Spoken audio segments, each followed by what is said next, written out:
Start చేస్తాను.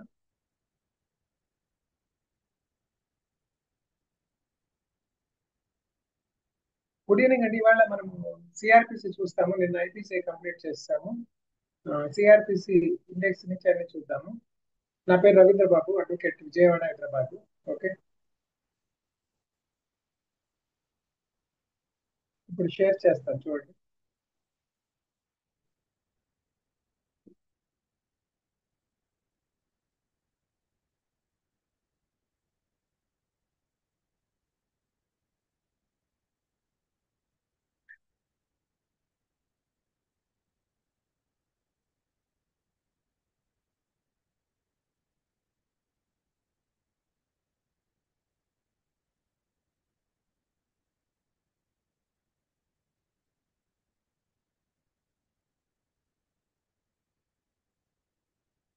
CrPC index ఇది.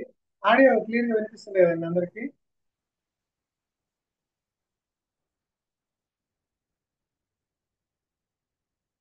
Okay,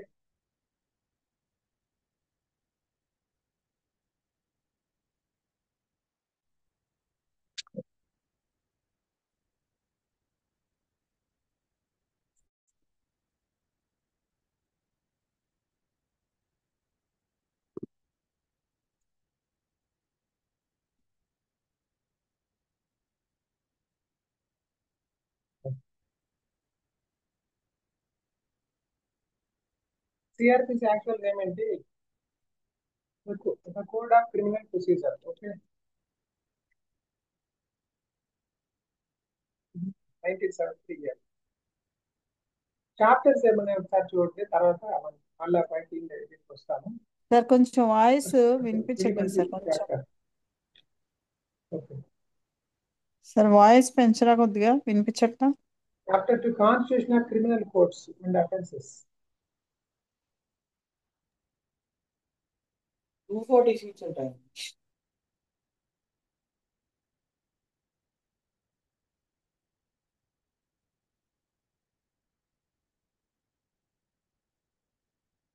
constitution of criminal codes and offences.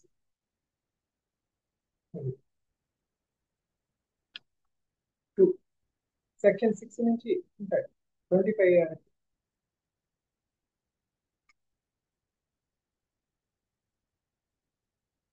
Sir voice పెంచండి sir, cover of criminal వినిపించట్లా. Codes chapter 3 26 నుంచి ఉంటాయి. సెంటెన్స్ అబౌట్ 35 వరకు. చాప్టర్ 4 లో రెండు పార్ట్స్ ఉన్నాయి. Power of superior officers of police, the aid to the magistrates and the police. Chapter 4. Chapter 5 లో arrest of persons, important chapter. Arrest party money కూడా దీంట్లోనే ఉంటుంది. సార్ వినిపించట్లేదు సార్. ముందు ఏ చాప్టర్ ఏంటో ముందు సీక్వెన్స్ తెలుసుకుంటే తర్వాత ఆ చాప్టర్ లో ఏం చేస్తారో చూడొచ్చు. చాప్టర్ 6 దీంట్లో కూడా కొన్ని పార్ట్స్ ఉన్నాయి. ప్రాసెస్ టు కంపైల్ అపియరెన్స్ లో రెండు భాగాలు, ఒకటి సమన్స్, రెండు వారెంట్. అపియరెన్స్ కి తర్వాత proclamation and attachment of properties. Proclamation as absconder అని అటాచ్మెంట్. తర్వాత అదర్ రూల్స్ రిగార్డింగ్ ప్రాసెసెస్. తర్వాత processes to compel the production of things. Production of appearance previous chapter. దీంట్లో ప్రొడక్షన్ ఆఫ్ థింగ్స్, ఏదైనా documents, objects అలా. Summons to produce, the search warrants. C general provisions relating to searches, the miscellaneous. Search and seizure దీని కింద వస్తుంది. Chapter 7A reciprocal arrangements for assistance in certain matters and procedure for attachment and forfeiture of property. Reciprocal arrangements అంటే విదేశాలతో ఉన్న arrangements. వాళ్ళు మనకేమి సహాయం చేస్తారో మనం కూడా వాళ్ళకి అటువంటి సహాయం చేస్తాం. దాన్ని రెసిప్రోకల్ అరేంజ్మెంట్ అంటారు ఇంటర్నేషనల్ లాలో. Chapter 8 security for keeping the peace and good behaviour. ఇది ఎగ్జిక్యూటివ్ మ్యాజిస్ట్రేట్స్ ఉన్న power, law and order related గా వాళ్ళకున్న పవర్ అని. నగర బహిష్కరణ శిక్ష విధించాడు, అటువంటివన్నీ కూడా దీంట్లో కింద తేవచ్చు వాళ్ళు. Order for maintenance of wives, children and parents. 125 CRPC popular section దీంట్లో ఉంది. ఓకే, తర్వాత maintenance of public order and tranquillity. దీంట్లో కొన్ని భాగాలు ఉన్నాయి. Unlawful assemblies, the public nuisances. C urgent cases of nuisance or apprehended danger. Urgent గా danger అయ్యేది. Disputes as to immovable properties, ఆస్తి తగాదాలు అలాంటివి గ్రామాల్లో, ప్రాంతాలు. Preventive action of the police, preventive arrest అంటారు. ఏదైనా మీటింగ్స్ అప్పుడు పొలిటికల్ పార్టీ లీడర్స్ కూడా అరెస్ట్ చేస్తుంటారు, ఇది ప్రివెంటివ్ డిటెన్షన్ లాగా. Information to the police and power to investigate, దీంట్లో ఎఫ్ఐఆర్ అవన్నీ దీంట్లో వస్తాయి, ఇన్ఫర్మేషన్ అని. తర్వాత 13th chapter, jurisdiction of criminal courts in enquiries and trials. Enquiries and trials jurisdiction of criminal courts దీంట్లో వస్తాయి. Condition requisite for initiation of proceedings criminal proceeding start చేయడానికి condition requisites. One of the important is cognizance of offences by magistrate, 190 important section. Complaints to magistrate, ఇది private complaints వస్తాయి, 200 అలాంటివి. తర్వాత chapter 16, commencement of proceedings before magistrates. ఇక్కడ judicial proceedings ఇక్కడ వస్తాయి, issue of process other things. ఇక్కడ charge వస్తుంది, charge forms of charge, ఏ ఫామ్ వాడాలి, ఈ joinder of charges, multiple charges ఉంటే అవన్నీ జాయినింగ్ టుగెదర్ అనమాట. Chapter 18, trial before a court of session. దీంట్లో ఒక్కొక్క కోర్టు ముందు ఎలా చేయాలని 4 టైప్స్ ఆఫ్ ట్రయల్స్ ఉన్నాయి. బిఫోర్ కోర్ట్ ఆఫ్ సెషన్, అది sessions cases, warrant cases by magistrates, cases ఇన్స్టిట్యూటెడ్ on police report, the cases instituted otherwise than on police report, conclusion of trial. తర్వాత trial of summons cases by magistrates. తర్వాత summary trials 4 రకాలు, అన్నిటికంటే summary trials. Chapter 21, plea bargaining. Plea bargaining అంటే వాడు నేరం చేశాను అనుకుంటే అప్పుడు కొంత పనిష్మెంట్ తగ్గించడానికి రిక్వెస్ట్ చేయడం అనమాట. ఎందుకంటే ఒప్పేసుకున్నాడు కదా, కోర్టు ప్రాసెస్ టైం అంతా ఇయర్స్ టుగెదర్ టైం సేవ్ చేసేసారు. అందువల్ల అప్పుడు నేరాన్ని ఒప్పుకున్నాడు కాబట్టి పశ్చాత్తాపం కింద తక్కువ పనిష్మెంట్ ఇవ్వడం, ప్లీ బార్గెనింగ్. దానికి ఏమేమి లిమిటేషన్స్, ప్లీ బార్గెనింగ్ మీద కూడా క్వశ్చన్స్ వస్తుంటాయి. Attendance of persons confined or detailed in prisons. జైల్లో ఉన్న వాళ్ళు కోర్టు ముందు ఎలా అటెండ్ చేయించాలని దీంట్లో వస్తుంది. పీటీ వారెంట్ అని అలాంటివన్నీ ఉంటాయి కదా, బిజినెస్ ట్రాన్స్ఫర్, అవన్నీ దీనికి రిలేటెడ్. తర్వాత 23, evidence in enquiries and trials. Okay, enquiries and trials.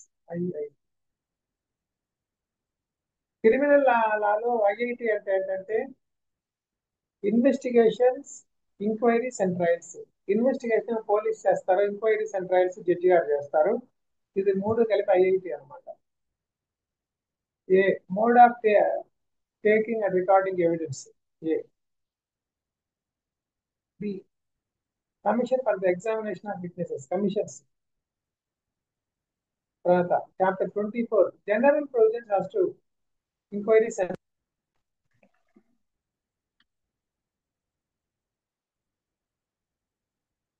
General provisions as to enquiries and trials. Okay. తర్వాత 25, provisions as to accused persons of unsound mind. Unsound mind persons ఉంటే అప్పుడు వాళ్ళని ఎలా విచారించాలి, ఇలాంటి వాళ్ళని ఎలా వదిలేయాలి అనేది దీంట్లో ఉంటుంది. Provisions as to offences affecting the administration of justice. దొంగ సాక్ష్యాలు చెప్పడము, కోర్టు ప్రొసీడింగ్స్కి అడ్డం పడడం అలాంటివన్నీ చేసినప్పుడు దీని కింద వస్తుంది. General provisions affecting the administration of justice. Judgment chapter number 27. జడ్జిమెంట్లో సెక్షన్ నెంబర్ చూడండి, 353 బ్యాలెన్స్ ఉంది చూసారా. 353 అటు రాసిన ఈక్వల్, ఇటు రాసిన ఈక్వల్. సో జడ్జిమెంట్ బ్యాలెన్స్డ్గా ఉండాలి, ఏ పార్టీకి ఫేవరబుల్గా ఉండకూడదు. అలా గుర్తుపెట్టుకోవాలి. As per the law provisions of law ఉండాలి. అది 353. 354 language and contents of the judgment ఏ లాంగ్వేజ్లో ఉండాలి అవన్నీ దీంట్లో ఇచ్చారు. మళ్ళీ రకరకాల జడ్జిమెంట్స్ అన్ని దీంట్లో ఉన్నాయి. తర్వాత submission of death sentences for confirmation. Death sentence కానీ సెషన్స్ కోర్టు విధించినప్పుడు హైకోర్టుకి పంపించాలి కన్ఫర్మేషన్కి.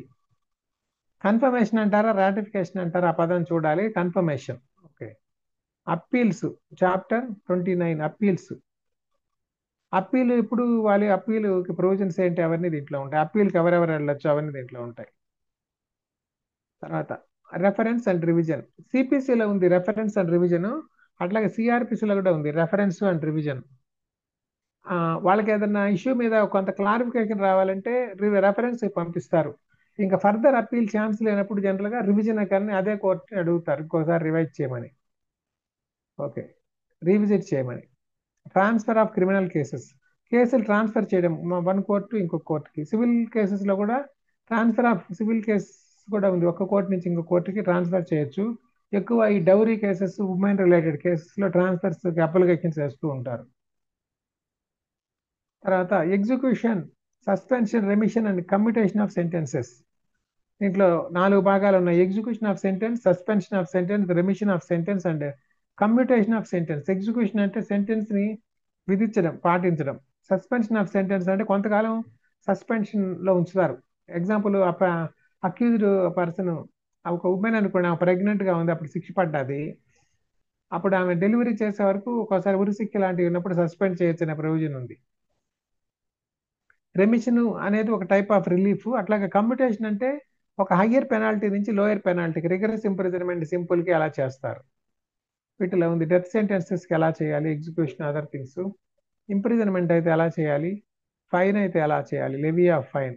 The general provisions regarding execution, ఈ suspension, remission and commutation of sentences. తర్వాత 33 provisions as to bails and bonds. Important section, chapter bails related గా చివరిలో పెట్టేశారు. Disposal of property, ఆ property court వాళ్ళు సీజ్ చేస్తారు కదా. 2 రకాల ప్రాపర్టీలు సీజ్ అవుతాయి. ఆ ప్రాపర్టీలు అందులో అక్యూజ్ రిలేటెడ్ ఉంటాయి, విక్టిమ్ రిలేటెడ్ ఉంటాయి. అవే కాకుండా ఒక్కోసారి విట్నెస్ రిలేటెడ్ ప్రాపర్టీస్ కూడా ఉంటాయి. అవి విట్నెస్ రిలేటెడ్ ప్రాపర్టీస్ ఏదో వచ్చినప్పుడు చెప్తాను. ఏదైనా ఒక కోర్టు ముందు ప్రొవైడ్ చేసినప్పుడు విట్నెస్ గా కొన్ని డాక్యుమెంట్స్ తెస్తారు. అది అక్యూజ్డ్ కి సంబంధం ఉండదు, వీళ్ళకి సంబంధం ఉండదు. ఒక్కోసారి వేరే డాక్యుమెంట్స్ ఉంటాయి కొన్ని, అవి అనమాట. ఇర్రెగ్యులర్ ప్రొసీడింగ్స్, కోర్టు ప్రొసీడింగ్స్ అంత పర్ఫెక్ట్ గా నడుస్తాయా?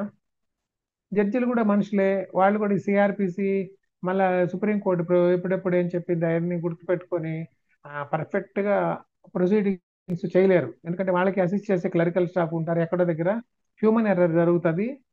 అప్పుడప్పుడు ఆ ప్రొసీడింగ్స్ లో చిన్న చిన్న ఇర్రెగ్యులారిటీస్ జరుగుతాయి. అప్పుడు 2 రకాల ఇర్రెగ్యులారిటీస్ ఉంటాయి. Irregularities which do not initiate proceedings.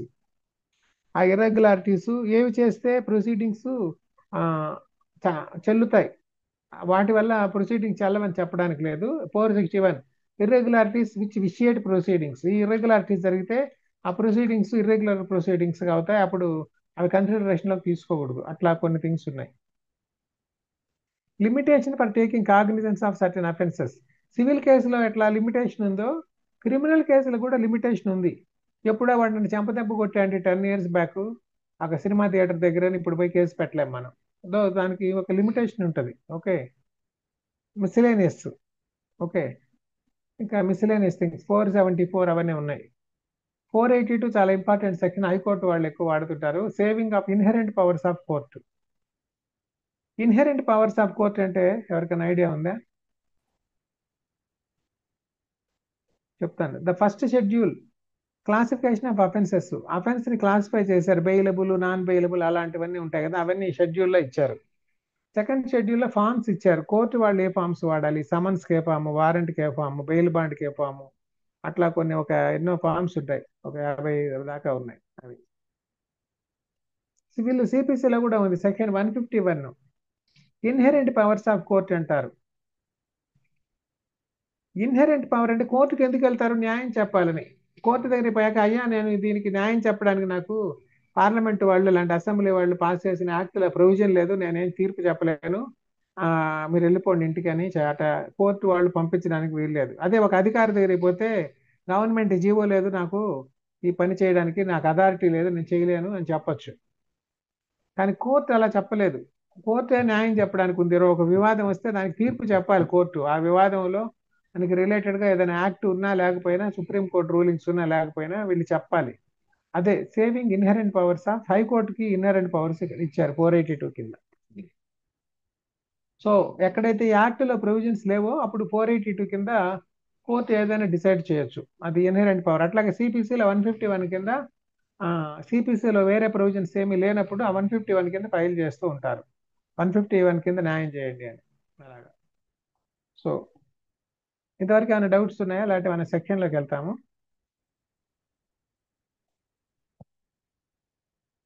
ఏమన్నా అడిగితే అడగండి, ఏమన్నా డౌట్స్ ఉంటే.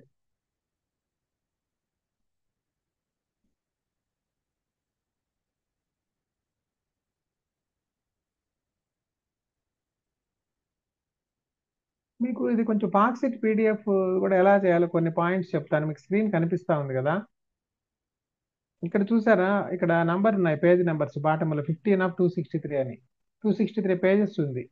ఇక్కడ ఇలా కొడితే ఒక పేజీ జరుగుతూ ఉంటది. ఇలా అంటే రైట్ ఆరోకి కొట్టినా నెక్స్ట్ పేజ్ వస్తూ ఉంటది. ఈ పార్క్సిట్ లో కన్వీనియన్స్ ఏంటంటే, ఇక్కడ కామెంట్కి వెళ్తే ఇక్కడ ఒకటి హైలైట్ చేసేది ఉంది మీకు. ఈ హైలైట్ చేస్తే తీసుకొని మీరు టెక్స్ట్ ఇలా హైలైట్ చేసుకోవచ్చు. ఓకే. తర్వాత దీంట్లో ఏరియా హైలైట్ అని ఇంకోటి ఉంది. ఆ ఏరియా హైలైట్ లో ఇట్లా కొంత ఏరియాని ఏదైనా కూడా ఇలా హైలైట్ చేసుకోవచ్చు. ఓకే. ఇట్లా స్క్రీన్ మీద కొందరు డ్రాగ్ చేస్తున్నారు కదా స్క్రాచెస్, అవి ఎవరు చేయొద్దు, అవి నేను డిలీట్ చేయలేకపోతున్నా, మళ్ళీ టైం వేస్ట్ వాటంతటి.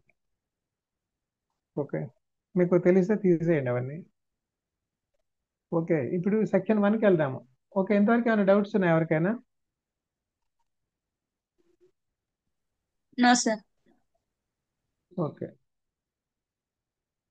ఇప్పుడు ఇక్కడ దాని ప్రియాంబుల్ అంటారు దీన్ని, చిన్న preamble. An act to consolidate and amend the law relating to criminal procedure. Criminal procedure కి రిలేటెడ్ గా లా అనమాట. Be it enacted by parliament in the 24th year of republic of India. Act number 2 of 1974 లో pass అయింది ఇది, కానీ పేరేమో 1973 ఉంది. Okay, దాని పేరేముందో ఆ పేరే వాడాలి మనం దాన్ని రెఫర్ చేసినప్పుడు ఎప్పుడు కూడా. ద క్రిమినల్ ప్రొసీజర్ కోడ్ 1973 ఉంది కదా, ఇప్పుడు మీ పేరు ఎలా వాడతాం? మీ సర్టిఫికేట్ లో ఉన్నట్టే మీ పేరు వాడాలి ఎక్కడైనా రికార్డులో పెట్టేటప్పుడు. అంటే ఆ పేరుని గజిబిజిగా చిందరవందరగా వాడలేం కదా. సో మనం అట్లానే వాడితే కొంచెం చూసే వాళ్ళకు కూడా క్లారిటీగా అర్థమవుతుంది సేమ్ పర్సన్ అని. సో మీరు ఏదైనా యాక్ట్ రెఫర్ చేసేటప్పుడు ఫస్ట్ సెక్షన్ లో జనరల్ గా దాని పేరు ఉంటుంది, ఆ పేరే వాడండి వీలైనంత వరకు. సిఆర్పిసి అని, దాంట్లో క్రిమినల్ ప్రొసీజర్ కోడ్ అని. క్రిమినల్ ప్రొసీజర్ కోడ్ అంటాం, కానీ ఇక్కడ ఏముంది, the code of criminal procedure ఉంది, అది కూడా ఇయర్ కూడా ఉంది. ఇయర్ ఉంటే ఇయర్ కూడా వెయ్యాలి. సిపిసికి కొన్నిటికి ఇయర్ లేదు, ఐపీసీకి ఇయర్ లేదు, సిపిసికి సిఆర్పిసికి ఇయర్ ఉంది, ఇయర్ ఉంటే ఇయర్ కూడా వేయాలి. It extend to the whole of India provided the provisions of this code other than those relating to chapters 8, 9 and 11 thereof shall not apply to state of Nagaland. ఇవన్నీ ఎంసీక్యూలు అడుగుతారు మీకు exams లో, ఇట్లాంటివి అడుగుతారు, అవసరం లేనివన్నీ. నాగాలాండ్ కి ట్రైబల్ ఏరియాస్ కి కొన్ని చాప్టర్స్ అప్లై కావు. ఆ చాప్టర్స్ ఏంటంటే చాప్టర్స్ 8, 10, 11. ఏంటో తెలుసా ఆ చాప్టర్స్?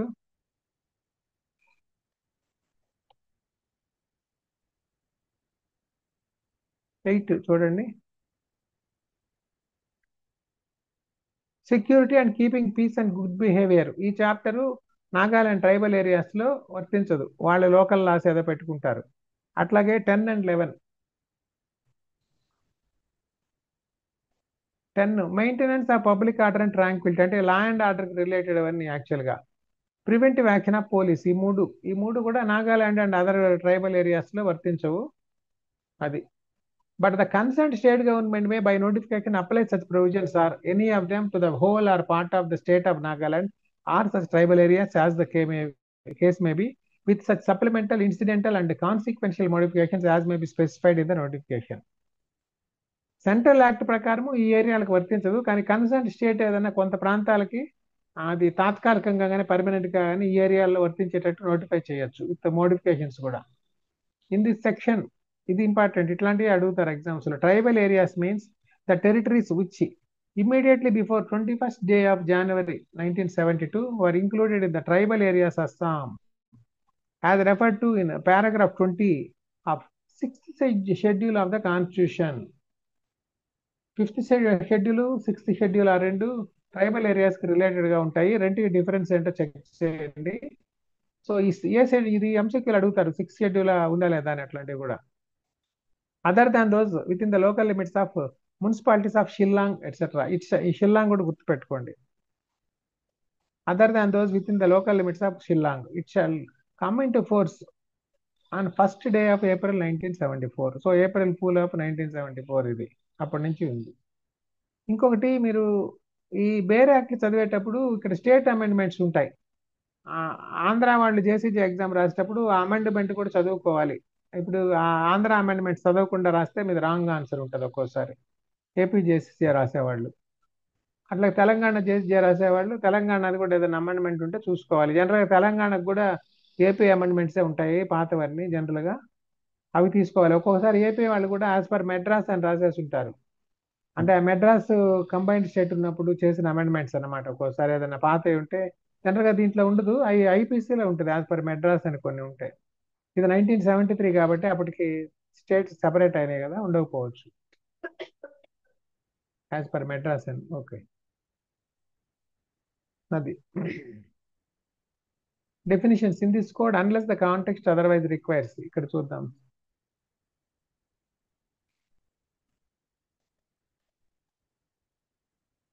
డెఫినిషన్స్ వరకు ఇక్కడే చూద్దాము. బెయిలబుల్ అఫెన్స్ అంటే ఏంటో ఇచ్చారు. And offence which is shown as bailable in the first schedule.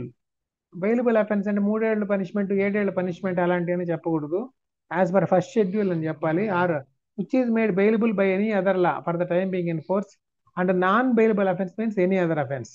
Bailable అంటే చెప్తారు, అవి కాకపోతే అన్ని నాన్ బెయిలబుల్ అవుతాయి. Okay, 1 minute.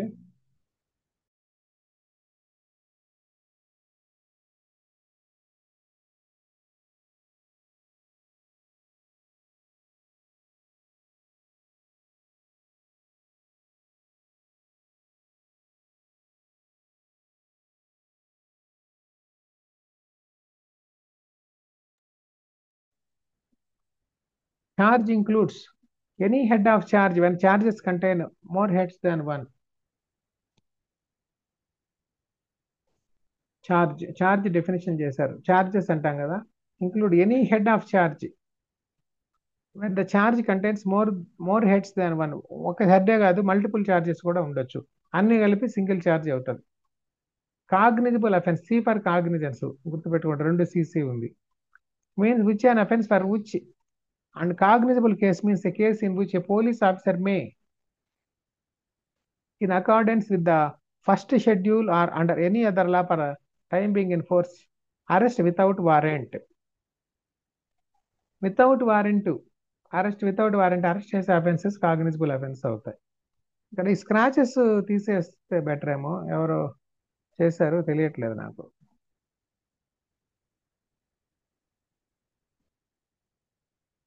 Complaint means, complaint అంటే మనం ఇచ్చేది కంప్లైంట్ కాదు, పోలీసులకి మనం ఇచ్చేది ఇన్ఫర్మేషన్ మాత్రమే ఉంటుంది. Any allegation made orally or in writing to a magistrate with a view to his taking action under this code that some person, whether known or unknown, has committed an offense but does not include a police report. Police report charge sheet అంటాం మామూలుగా. Charge sheet అనే పదం ఎక్కడ ఉండదు, వాళ్ళు టెక్నికల్గా దాన్ని police report అంటారు. కంప్లైంట్ అంటే ప్రైవేట్ కంప్లైంట్నే ఇక్కడ కంప్లైంట్ అంటున్నారు, మ్యాజిస్ట్రేట్కి ఇచ్చేది either orally or in writing. యాక్చువల్గా కోర్టులో ఆ ప్రొవిజన్ లేదు, కానీ కోర్టుకి వెళ్ళి ఓరల్గా కూడా వాళ్ళు మాకు అన్యాయం జరిగిందని చెప్పుకుంటే ఇన్ రైటింగ్ వాళ్ళు తీసుకోవాలి. Okay, explanation.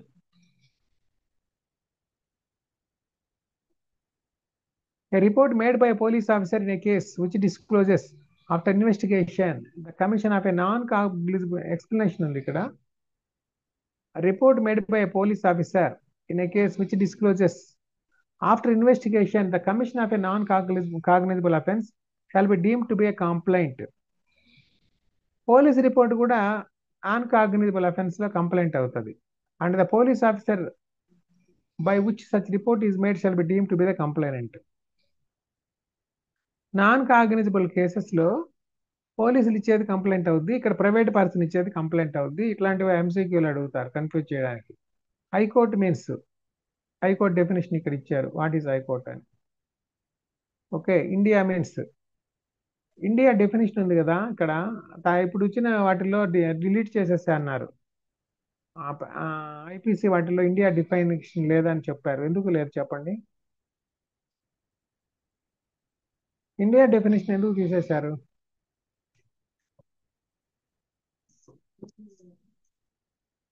ఆల్రెడీ కాన్స్టిట్యూషన్ లోనే ఉంటుంది జనరల్ గా ఇండియా డెఫినేషన్. ఇంకా ఒకసారి కాన్స్టిట్యూషన్ లో ఉన్నాక వీటిలో ఎట్టున్నా ఒకటే. అందువల్ల ఇంకా అది డూప్లికేసీ అవుతుంది. అందువల్ల ఇది తీసేసినా పర్వాలేదు. అది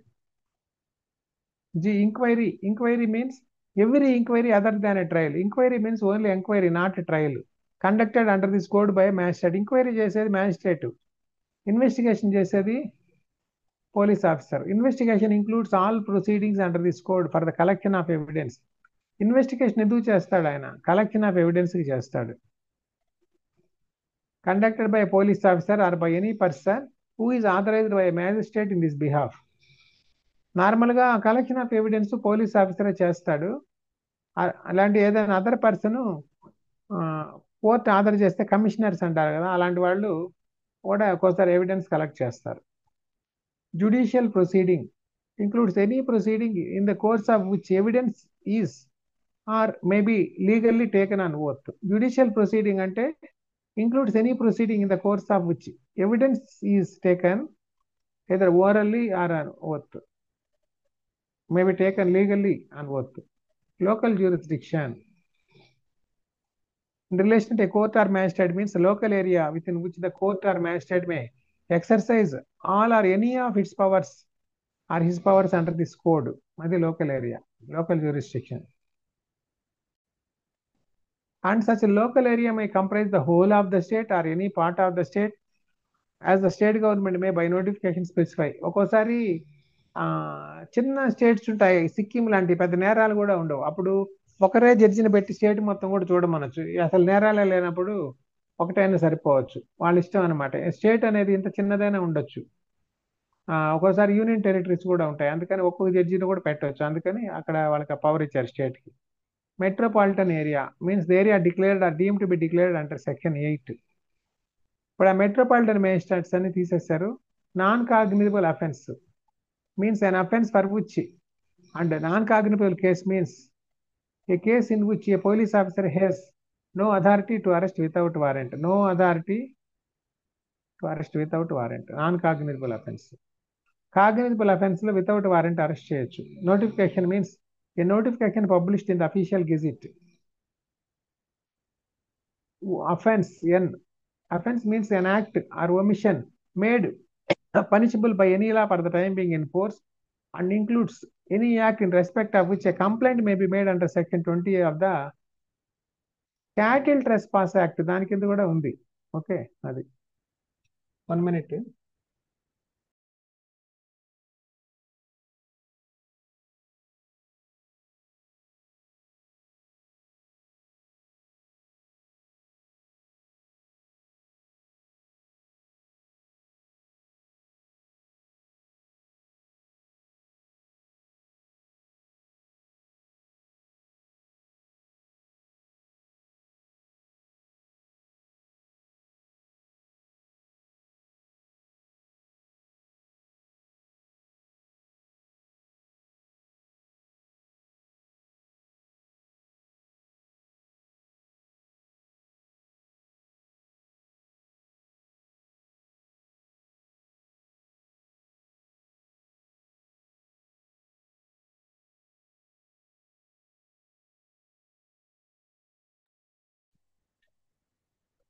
తర్వాత officer in charge of police station includes అని డిఫైన్ చేస్తారు. దీంట్లో place includes house, building, tent, vehicle or vessel. Vehicle కూడా ఇచ్చారు కన్సిడరేషన్ లో.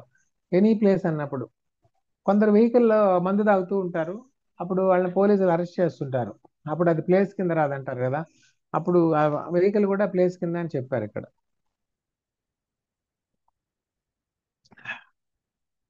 Okay, pleader.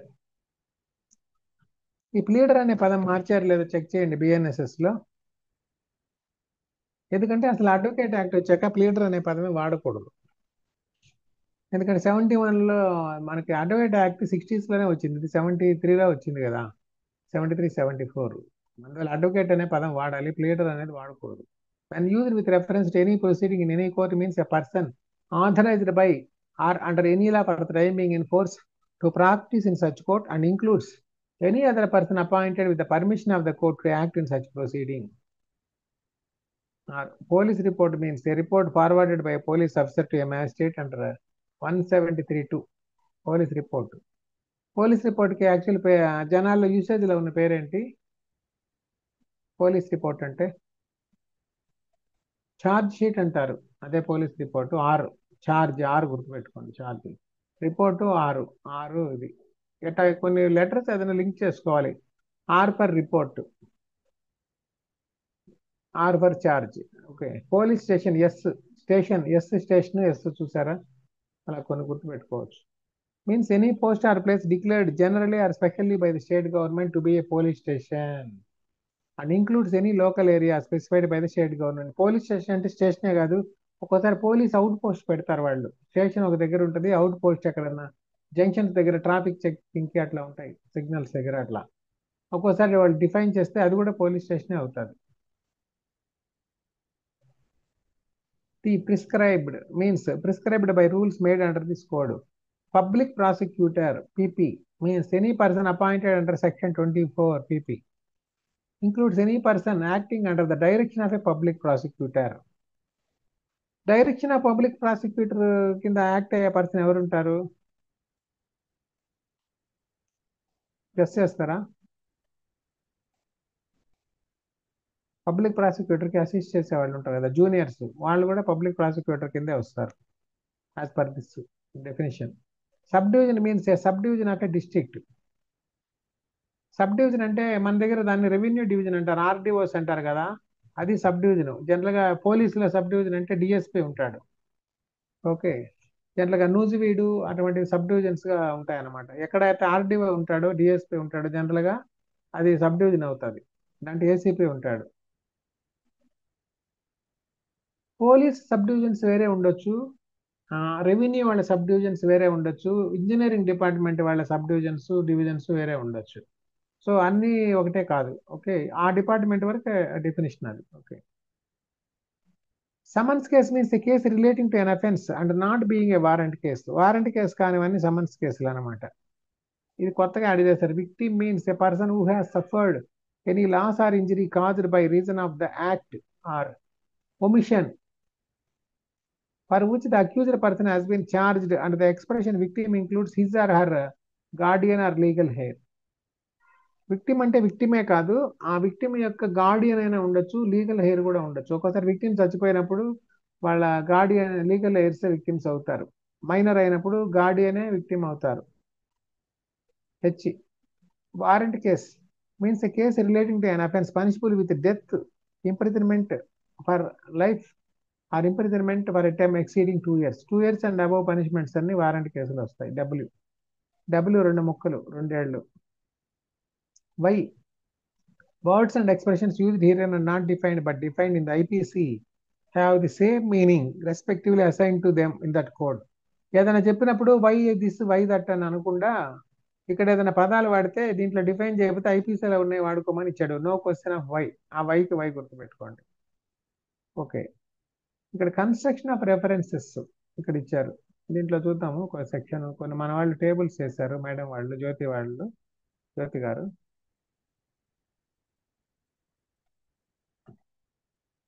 clarifies interpretation of words used in CRPC. IPC and CRPC.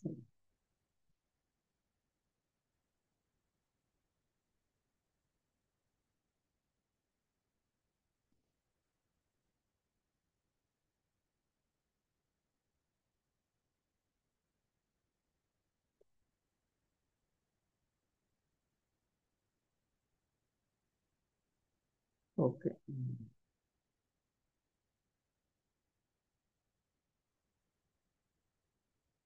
Construction of references. In this code, any reference without any qualifying words to a magistrate shall be construed unless the context otherwise requires. Any reference without any qualifying words shall be construed unless the context otherwise requires in relation to an area outside a metropolitan area as a reference to a judicial magistrate. metropolitan area outside to judicial magistrate in relation to a metropolitan area as a reference to a metropolitan magistrate. Magistrate అన్న పదం వాడినప్పుడు ఇద్దరు ఉంటారు ఆ ఏరియాని బట్టి. Judicial magistrate అయినా ఉండొచ్చు, మెట్రోపాలిటన్ మ్యాజిస్ట్రేట్ అయినా ఉండొచ్చు.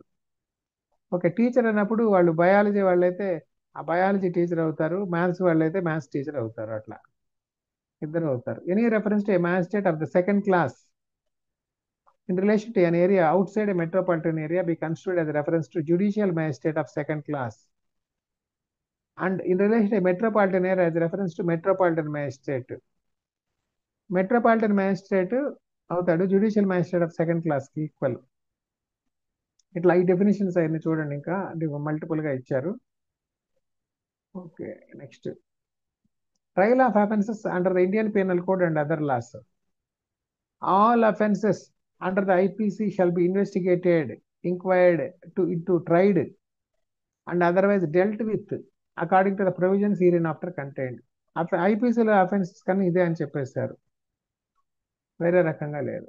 Okay, all offences under any other law shall be investigated, inquired into tried. చూడండి, investigated, inquired and tried, IIT, and otherwise dealt with according to the same provisions but subject to any enactment for the time being in force regulating the manner of place of investigation, inquiry into trying or otherwise dealing with such offences. ఇప్పుడు enforcement directorate వాళ్ళవి కొన్ని యాక్ట్లు ఉన్నాయి, money laundering act అలాంటివి. అప్పుడు దాంట్లో ఏదైనా provisions ఉన్నాయనుకోండి, special provisions, అది జనరల్ గా చెప్పేది. స్పెషల్ ప్రొవిజన్స్ ఉన్నప్పుడు, స్పెషల్ యాక్ట్ ఉన్నప్పుడు అదే ఫోర్స్ లోకి ఉంటుంది. స్పెషల్ యాక్ట్ లేనప్పుడు సిఆర్పిసి ఉంటుంది, అది ఇచ్చారు. సేవింగ్స్, సేవింగ్ అంటే ఏమనుకోవాలి? సేవింగ్ అంటే జనరల్గా మన లీగల్ లాంగ్వేజ్లో ఎక్కడైనా సేవింగ్ అనే పదం ఉంటే బేర్ యాక్ట్లో ఎక్సెప్ట్ అని అనుకోవాలి. Nothing contained in this code shall in the absence of a specific provision to the contrary affect any special or local law for the time being in force or any special jurisdiction or power conferred. ఏదైనా local law, special law affect అయినా, ఏదైనా special jurisdiction or power conferred, కొంతమందికి special jurisdiction powers ఉంటాయి, అలాంటి ఏదైనా ఇచ్చినప్పుడు వాటి మీద అఫెక్ట్ అయినప్పుడు, or any special form of procedure prescribed, ఏదైనా స్పెషల్ ఫార్మ్ ఆఫ్ ప్రొసీజర్ ఎవరికైనా ఇచ్చినప్పుడు, ఇప్పుడు డొమెస్టిక్ వైలెన్స్ యాక్ట్ లో ఒక ప్రొసీజర్ ఉంటుంది, పోక్సో యాక్ట్ లో ఒక ప్రొసీజర్ ఉంటుంది, అలాంటివన్నీ ఉంటే by any other law for the time being in force, అవన్నీ ఎక్సెప్టెడ్. దాంట్లో ఉన్నది దీని ప్రకారం చెల్లదని చెప్పకూడదు. ఒక యాక్ట్ ని చూపించి ఇంకో యాక్ట్ నలిఫై చేయకూడదు. So special acts prevail, so అవి ఎగ్జామ్టెడ్, అవి సేవ్డ్ అనమాట. సేవింగ్ అంటే అది. Okay, constitution of criminal codes and offences. ఇక్కడ ఇంతవరకు ఏమైనా డౌట్స్ ఉన్నాయా? ఓకే, ఇప్పుడు చూద్దాం. Classes of criminal codes. Multiple classes of criminal codes ఇచ్చారు. Besides high courts and the courts constituted under any law other than this code there shall be in every state the following classes of criminal codes.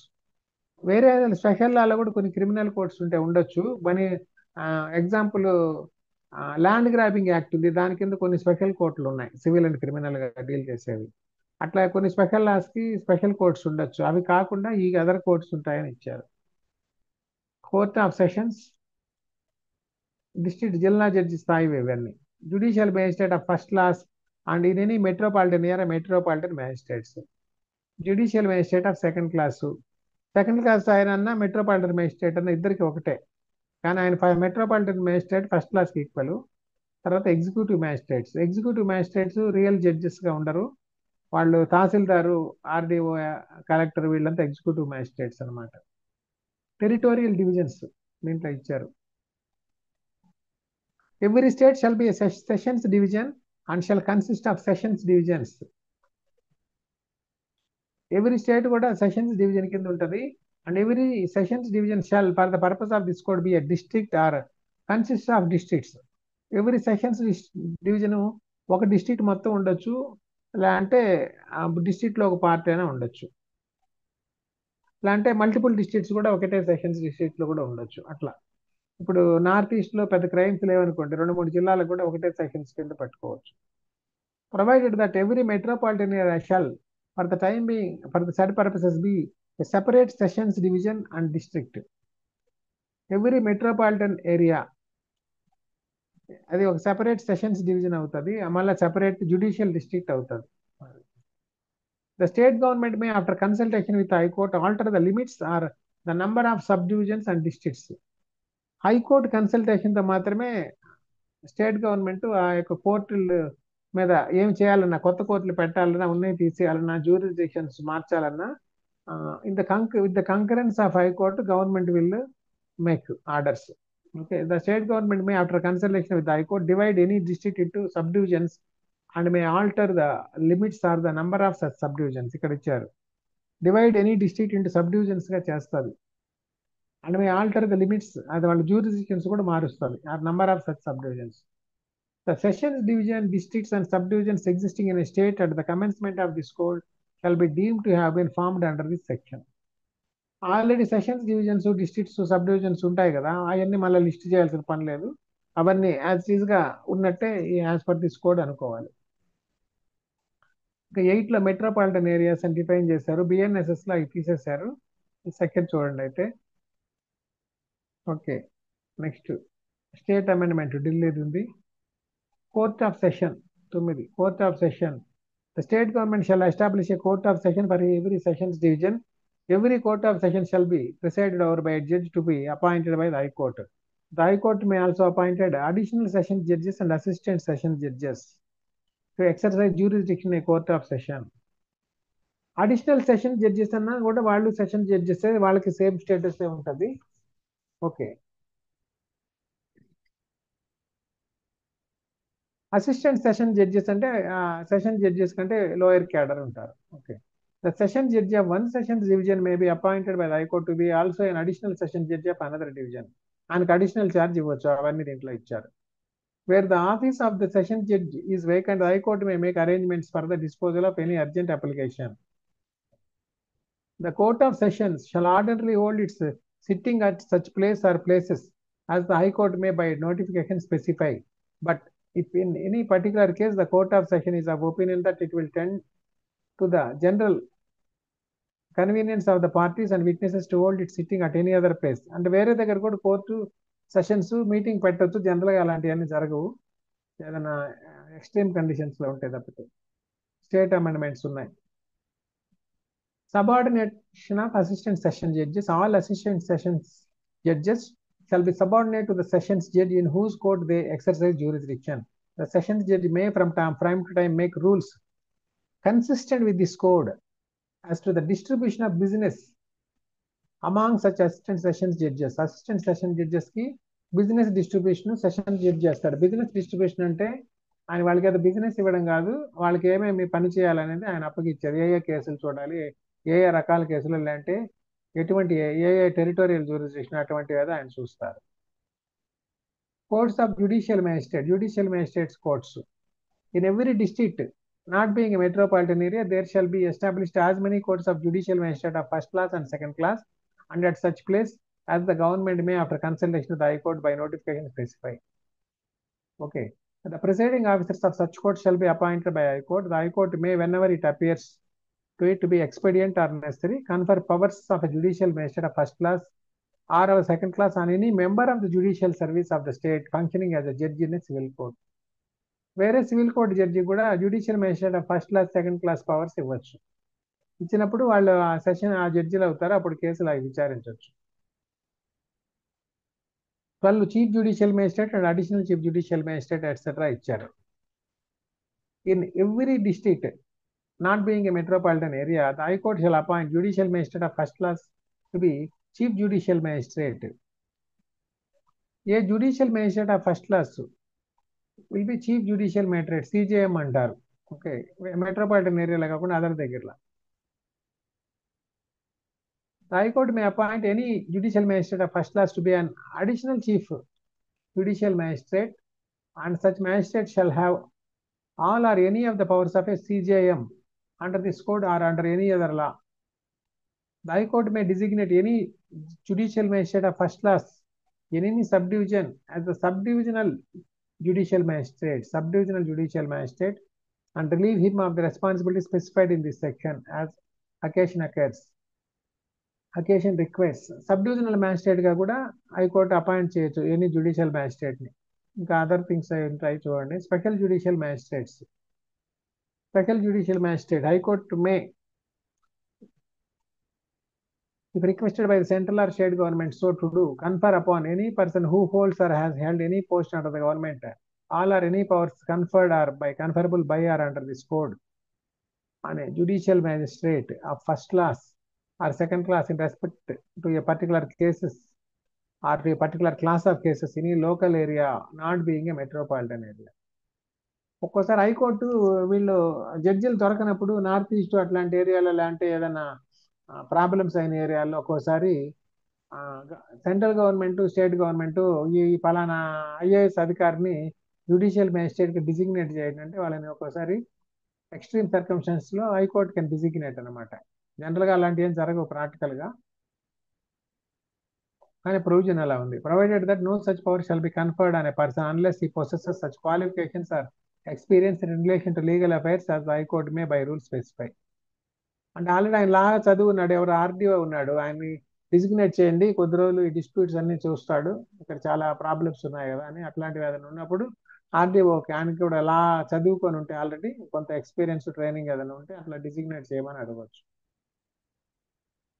Okay, next 14 local jurisdiction of judicial magistrates. ఎవరెవరు jurisdiction ఎక్కడైనా ఇచ్చారు. Subject to the control of High Court, the Chief Judicial Magistrate may from time to time define the local limits of the areas within which the magistrates appointed under Section 11 or 13 may exercise all or any of the powers with which they may respectively be invested under this code. జనరల్గా high court ఏదైనా order ఇచ్చింటే దాని ప్రకారం మిగతా judicial magistrate function చేస్తారు. లేదంటే chief judicial magistrate వాళ్ళకి ఒక chief justice లాగా వాళ్ళకి రోస్టర్ లాగా ఏదైనా కేసులు అలొకేట్ చేయొచ్చు, అలాంటివి ఏం లేకపోతే. The Court of Special Judicial Magistrate may hold its sitting at any place within the local area for which it is established. Special Judicial Magistrate ఎక్కడైనా కూర్చోవచ్చు, అలా పవర్స్ ఇచ్చారు వాళ్ళకి. ఇంకా అదర్ పార్ట్స్ చూడండి సెక్షన్స్ అవసరమైతే. కొన్ని ఎంసీక్యూలు చూస్తే మనకి క్లారిటీ తెలుస్తుంది. Subordination of judicial magistrate. Judicial magistrates ఎవరి కింద పనిచేస్తారు. ఎవరి chief judicial magistrate shall be subordinate to the sessions judge. Sessions judge పైన ఉంటాడు జిల్లా స్థాయిలో, ఆయన కింద చీఫ్ జ్యుడిషియల్ మ్యాజిస్ట్రేట్ ఉంటాడు. And every other judicial magistrate shall subject to the general control of the sessions judge be subordinate to the CJM. CJM కింద other judicial magistrates ఉంటారు. Overall control sessions జడ్జికి ఉంటుంది. తర్వాత courts of metropolitan magistrates. In every metropolitan area there shall be established as many courts of metropolitan magistrates and at such places as the state government may, after consultation with the High Court by notification specify. The presiding officers of such courts shall be appointed by the High Court. Presiding officers అంటే ఎవరు?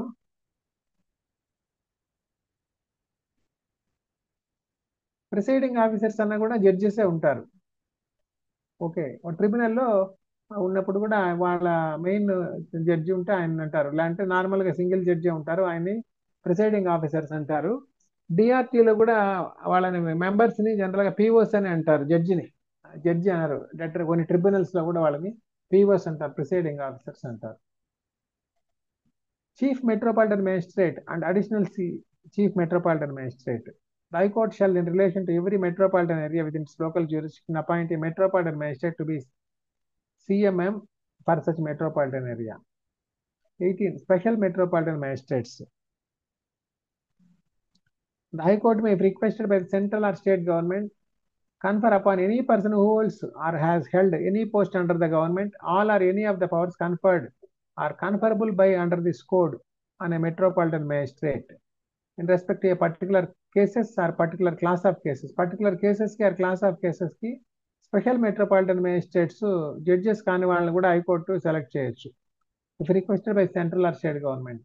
అవన్నీ theoretical provisions. Subordination of metropolitan magistrates.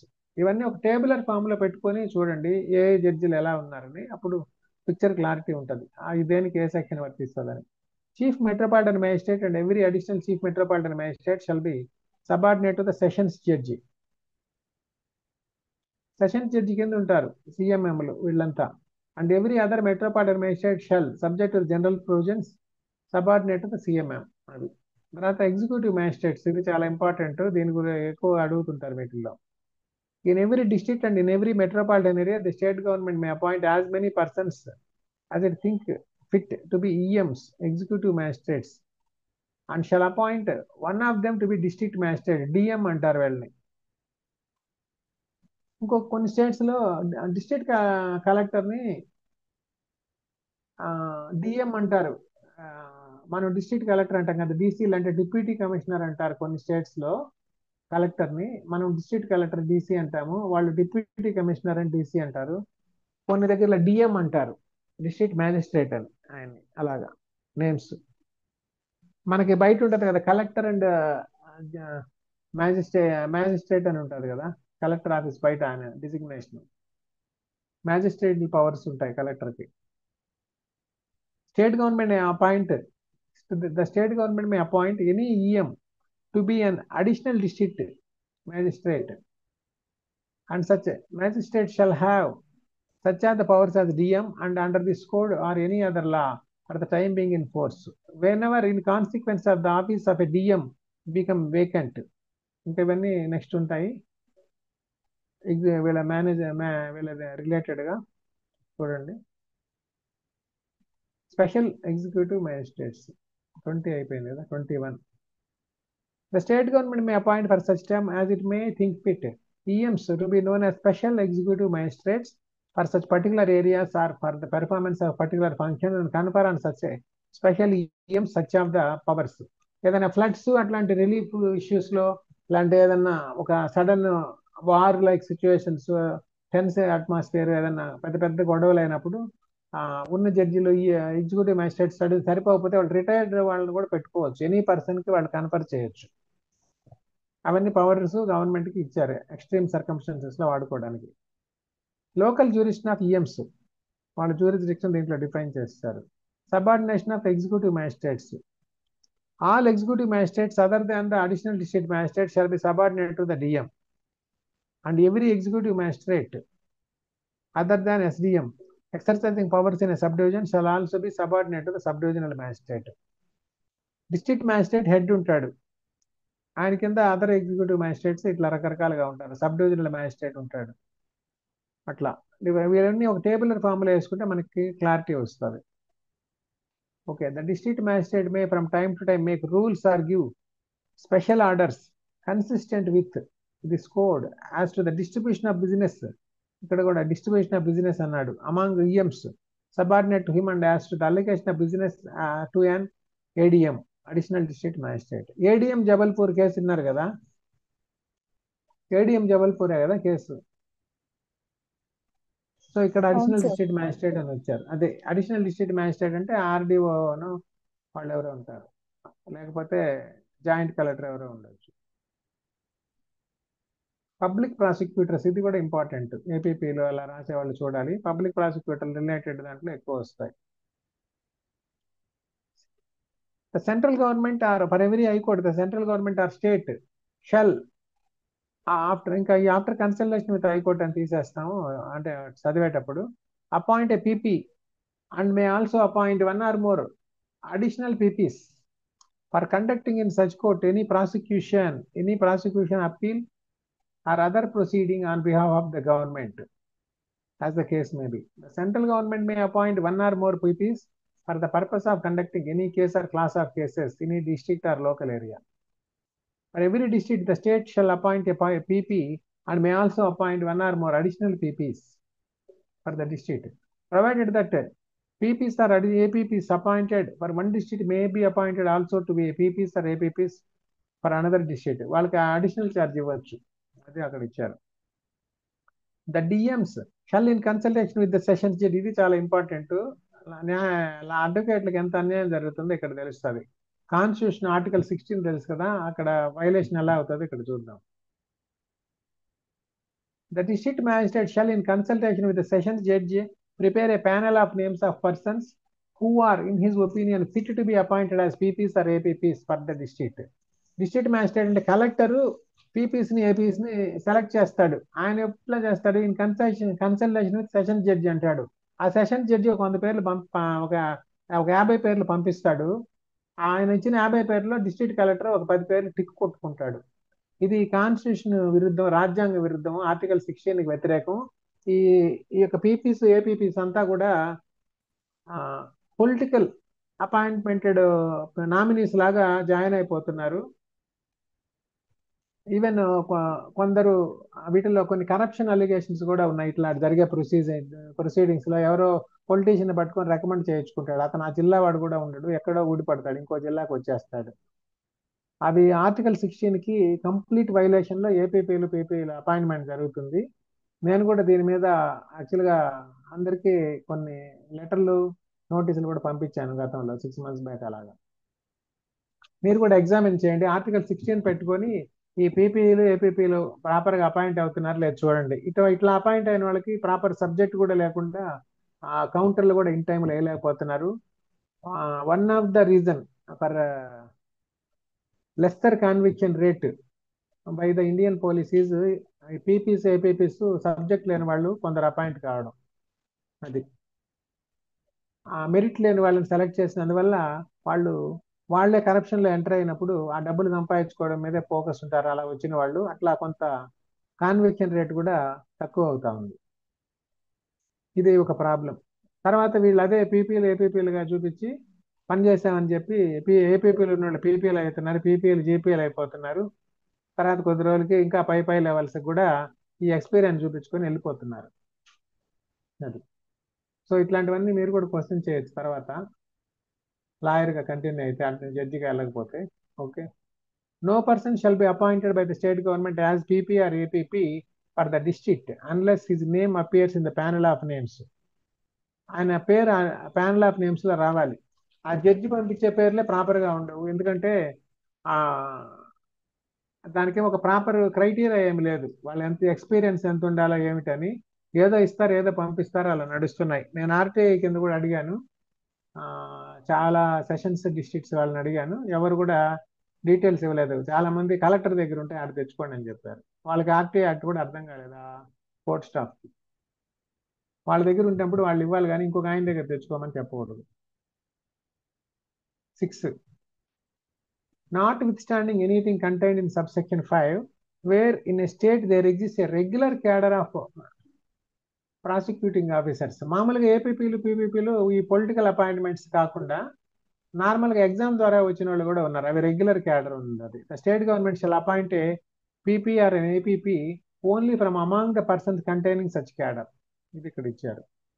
Provided that where in the opinion of the state no suitable person is available in such cadre for such appointment, the government may appoint a person as PP or APP as the case may be from the panel of names prepared by the DM under subsection 4. లేనప్పుడు ఆ panel నుంచి మళ్ళీ తెచ్చుకుంటారు. అది ఇచ్చారు. ఇక్కడ explanation ఇచ్చారు. Regular cadre of prosecuting officers అని ఇచ్చారు. ప్రాసిక్యూటింగ్ ఆఫీసర్ మీన్స్ అని డెఫినేషన్ కూడా ఇచ్చారు. A person by whatever name called appointed to perform the function of a public prosecutor, additional public prosecutor or APP. అలా కొన్ని ఇచ్చారు ఇక్కడ. ఓకే, నెక్స్ట్ సెక్షన్ చూద్దాం.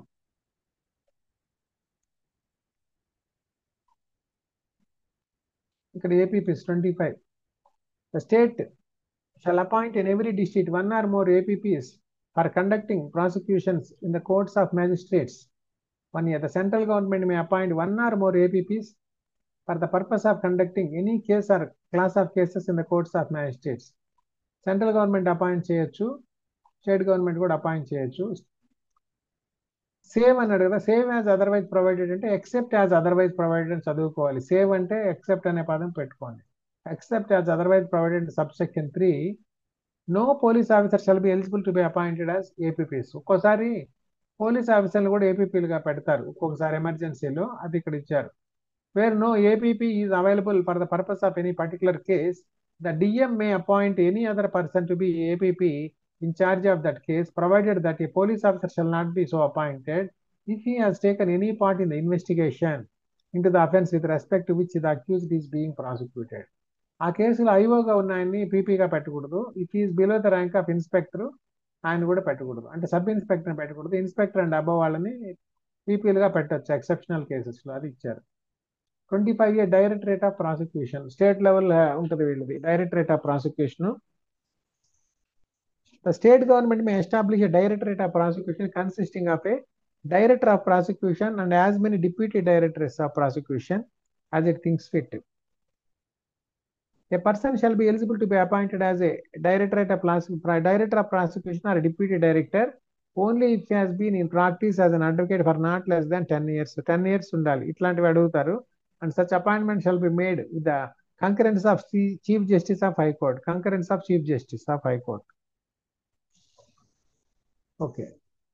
The head of the Directorate of Prosecution shall be the Director of Prosecution who shall function under the administrative control of the head of the Home Department. Home Department కింద Director of Prosecution పనిచేస్తాడు.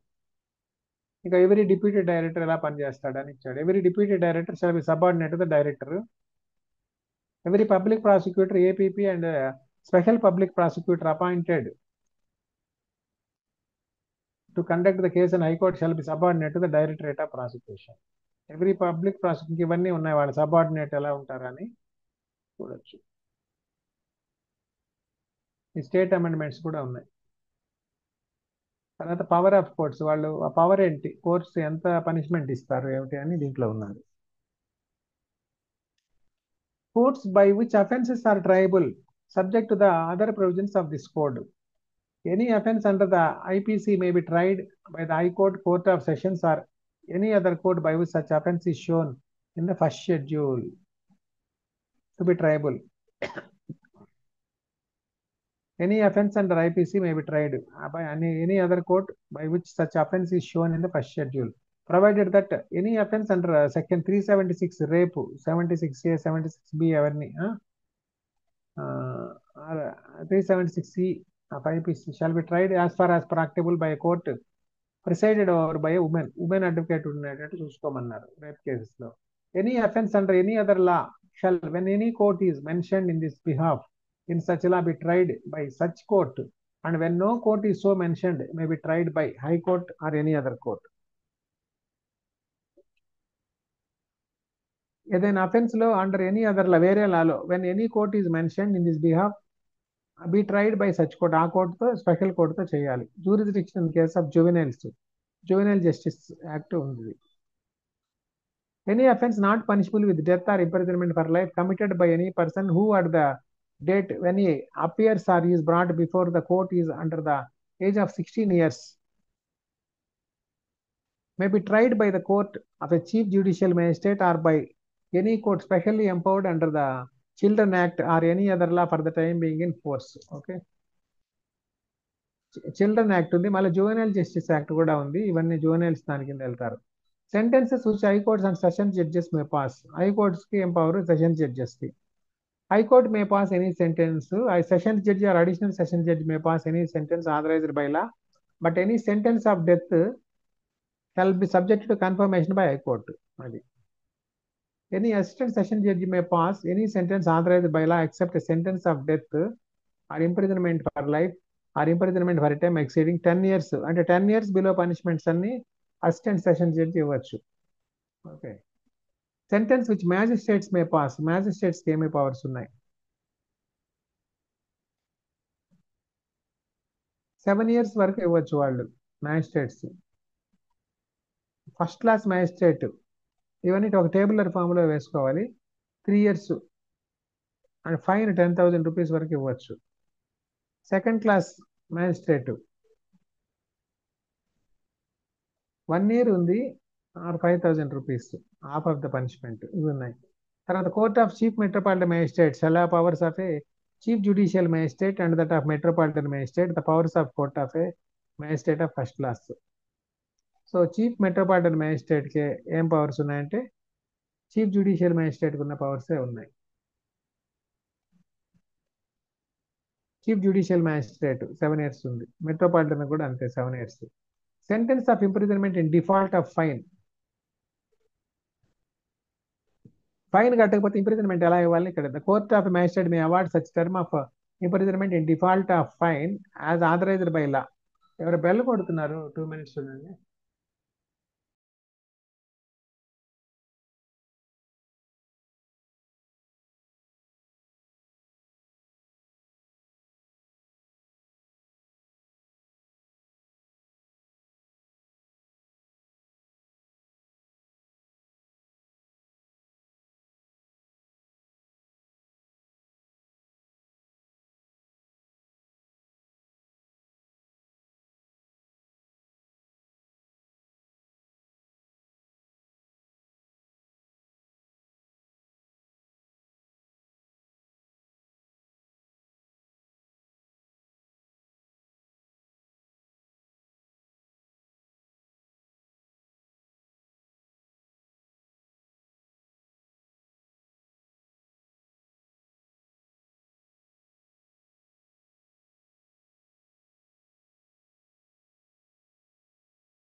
Okay అండి, hello.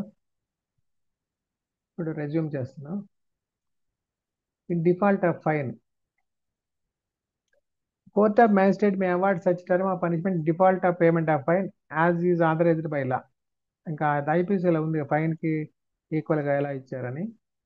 Provided that the term is not in excess of the powers of magistrate under section 29. వాళ్ళ powers దాటి వెళ్ళకూడదు, అట్లా దీంట్లో ఇచ్చారు other things. Section 31 sentence in case of conviction of several offences at one trial. Several offences ఉంటే when a person is convicted at one trial of 2 or more offences, the court may, subject to the provisions of section 71 of IPC, sentence him for such offences to the several punishments prescribed therefore, which such court is competent to inflict. Such punishments, when consisting of imprisonment, to commence the one after the expiration of the other in such order as the court may direct, unless the court directs that such punishment shall run concurrently. అది concurrent గానా parallel గానా అదే sequence లోనా ఆమె section 71 ప్రకారము కోర్టులు multiple offence ఉన్నప్పుడు ఇస్తారు. General గా concurrent గానే ఇస్తుంటారు ఎక్కువ. రేరెస్ట్ ఆఫ్ ద కొన్ని రేర్ కేసుల్లో ఆ ప్యారలల్ కూడా ఇస్తారు, అది జ్యుడిషియల్ డిస్క్రిప్షన్ ఉంది. Okay, mode of conferring powers. In conferring powers under this code, the High Court or the state may by order empower persons specially by name or in virtue of their office. Empower persons by name కానీ by virtue of this office, రెండు రకాలుగా వాళ్ళని specify చేయొచ్చు. ఒక ఆయన పలానా యుగంధర్ అని ఆయన ఎగ్జాంపుల్ జ్యుడిషియల్ మ్యాజిస్ట్రేట్ అవుతాడని చెప్పొచ్చు. ఇలాంటి జాయింట్ కలెక్టర్ ఒక దగ్గర ఏదో జ్యుడిషియల్ మ్యాజిస్ట్రేట్ అవుతాడని ఆర్డర్ ఇవ్వచ్చు, డిజిగ్నేషన్ బట్టి, ఇలాంటి బై నేమ్ని బట్టి, అట్లా ఎలా అయినా చేయొచ్చు. జనరల్గా బై నేమ్ ఇస్తే రిటైర్డ్ పర్సన్స్కి ఇస్తుంటారు, వర్కింగ్ పర్సన్స్ అయితే వేరే దగ్గర ఉంటే వాళ్ళకే అథారిటీస్ కట్టబెడుతుంటారు, ఆ సీట్లు ఎవరుంటే వాళ్ళు అవుతారు. Power of officers appointed. whenever any person holding an office in the service of government who has been invested by the High Court or state with any powers under this code throughout or any local area is appointed to an equal or higher office of the same nature within a like local area under the same government. He shall, unless the High Court or state government, as the case may be otherwise directs, exercise the same powers in the local area. ఆయనకి వేరే రకంగా ఏదైనా order ఇస్తే తప్పితే ఆయనకి ఇచ్చిన powers అన్ని exercise చేయొచ్చు. విత్డ్రావల్ ఆఫ్ పవర్స్ గవర్నమెంట్కి ఉంటాయి. Power of judges and magistrates exercisable by their successors in office. Subject to the other provisions, the powers and duties of a judge or magistrate may be exercised or performed by his successors. ఆ judge తర్వాత next judge వస్తే ఆయనకు కూడా అదే powers ఉంటాయి, అది అక్కడ ఇచ్చారు. ఇంకా అదర్ థింగ్స్ చూడండి ఏమైనా. 36 power of superiors officers of police. Power of superior officers. Police officer superior in rank to an officer in charge of police station may exercise the same powers. అంటే SP కూడా FIR కట్టచ్చు. Superior officer in a rank to an officer in charge of a station may exercise the same powers throughout the local area to which they are appointed. 8 to the magistrate and other police. ఇది public duty. Public went to assist magistrates and police. Public ని పోలీసులు ఎవరైనా కొంత సహాయం చేయమని అడుగుతారు ఎమర్జెన్సీస్లో, అప్పుడు ఏం చేయాలని చూడండి. Every person is bound to assist a magistrate or police officer reasonably demanding his aid. Magistrate కూడా అరెస్ట్ పవర్స్ ఉన్నాయని చూస్తాం తర్వాత. ఒక్కోసారి మ్యాజిస్ట్రేట్ ఎవడో దొరికాడు, వాడిని అరెస్ట్ చేయబడ్డాడు, ఆయన హీరో లాగా, కానీ వాడు ఇంకా బలంగా ఉన్నాడు, ఆయన ఒక్కడే వాడిని కంట్రోల్ చేయలేడు. అప్పుడు పక్కన ఉన్న వాళ్ళని కొంచెం హెల్ప్ చేయమంటే వెళ్ళి హెల్ప్ చేయాలి, వాడిని కట్టేయడం అట్లాంటివి ఏదో చేయాలి, వాళ్ళకి ఎయిడ్ చేయాలి. చేయకపోతే ఏమిటని ఇక్కడ ఉంది. In the taking or preventing the escape of any other person whom such magistrate or police officer is authorized to arrest. Arrest చేయబోతున్నారు. In the taking or preventing the escape of any other person, వాడిని control తీసుకోవడానికి help చేయాలి. In the prevention or suppression of a breach of the peace. ఏదో గొడవ అవుతా ఉంది, ఏదో offensive content ఎవడో మైక్ లో చెప్తున్నాడు, ఆ మైక్ కరెంట్ పీకేరా అన్నాడు ఒక ఆయన పిలిచి పోలీసు, అప్పుడు మనం హెల్ప్ చేయాలి. కరెంట్ పీకేస్తే ఆ మైక్ లో ఇంకా ఆయన ఏం చెప్పలేడు, ఎవరికి వినపడదు పెద్దగా. అట్లా ఏదైనా బ్రీచ్ ఆఫ్ పీస్ జరుగుతున్నప్పుడు. In the prevention of any injury attempted to be committed to any railway, canal, telegraph or public property. ఒక్కోసారి వాళ్ళు రైల్వే ఆస్తులు కూడా ధ్వంసం చేస్తుంటారు, స్ట్రైక్స్, ధర్నాలు అలాంటివి చేసినప్పుడు. కెనాల్, కాలువలు కానీ ఒక్కోసారి కాలువల దగ్గర కూడా గొడవలు అవుతుంటాయి. అలాంటి telegraph lines any other public property destroy చేయబోతున్నప్పుడు వాళ్ళు రిక్వెస్ట్ చేస్తే పోలీస్ ఆర్ మ్యాజిస్ట్రేట్స్ అక్కడ ఉన్న వాళ్ళు అసిస్ట్ చేయాలి. అది 8 to person other than police officer executing warrant. Other than police officer కాకుండా ఏదైనా ఒక పర్సన్ వారెంట్ పట్టుకొని వస్తాడు, వేరే పర్సన్ కూడా, అప్పుడు అతను కూడా అసిస్ట్ చేయాలి. When warrant is directed to A person other than A police officer any other person may aid in the execution of such warrant. ఆ వారెంట్ ఎగ్జిక్యూషన్ కి అసిస్ట్ చేయాలి. Okay, next public to give information of certain offences. Public కొన్ని నేరాలకి సమాచారం కూడా ఇవ్వాలి ప్రభుత్వానికి, ఇలాంటి అధికారులకి. అది దేనికి ఇవ్వాలి ఇక్కడ ఇచ్చారు. Every person aware of the commission of or of the intention of any other person to commit any offences punishable under any of the following sections of IPC. కొన్ని సెక్షన్స్ ఇచ్చారు, దాని కింద జరుగుతుంటే కంపల్సరీగా సమాచారం ఇవ్వాలి. 121 to 126 ఇది అఫెన్సెస్ అగెన్స్ట్ ద స్టేట్ ఉంటుంది కదా, and inclusive section 130, that is to say offenses against a state specified in chapter 6. మళ్ళా 143, 144, 148 public Tranquility related. Public Tranquility disturb అయ్యేటట్టు వాళ్ళు ఏదో ధర్నా చేయబోతున్నారు, రైలు పట్టాలు తగ్గొట్టబోతున్నారు, అలాంటి ఏదైనా ఉన్నాయనుకోండి తెలిసిన వాళ్ళు చెప్పాలి. Section 161 to 165A illegal gratification. Offences relating to illegal gratification. Okay, corruption related ఉండొచ్చు. Section 272 to 278 both inclusive, that is to say offences relating to adulteration of food and drugs act. Food drugs కల్తీ చేస్తుంటే తెలిస్తే చెప్పాలి అక్కడ పనిచేసే వాళ్ళంతా. Sections 302, 303 and 304 affecting life, murder అలాంటివి జరుగుతున్నప్పుడు అవి కూడా చెప్పాలి. 364A offence relating to kidnapping for ransom etcetera, అవి పబ్లిక్ చెప్పాలి. 382 offences of theft after preparation made causing death. 382, 392 ఇంకా చాలా ఉన్నాయి. Offence of robbery and dacoity. 409 criminal breach of trust by public servant.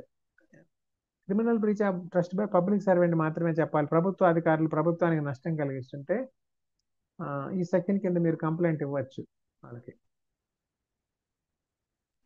So మనం కంప్లైంట్స్ రాస్తుంటారు కదా, petitions, ఇట్లా ఏదో something కొంత పబ్లిక్ అవేర్నెస్ ఉన్న లాయర్లు ఇంకా అదర్ ఎన్జిఓలు రాస్తారు కదా, దీని కింద ఉన్నవి ఏదైనా ఉంటే రాయొచ్చు. ఇప్పుడు 409 రాయొచ్చు. అక్కడ వాళ్ళు ఎక్కడైనా కరప్షన్ ఛాన్స్ ఉంటే 409 కింద కంప్లైంట్ చేయొచ్చు. ఈ సెకండ్ కోర్టు చేసి 39 కింద.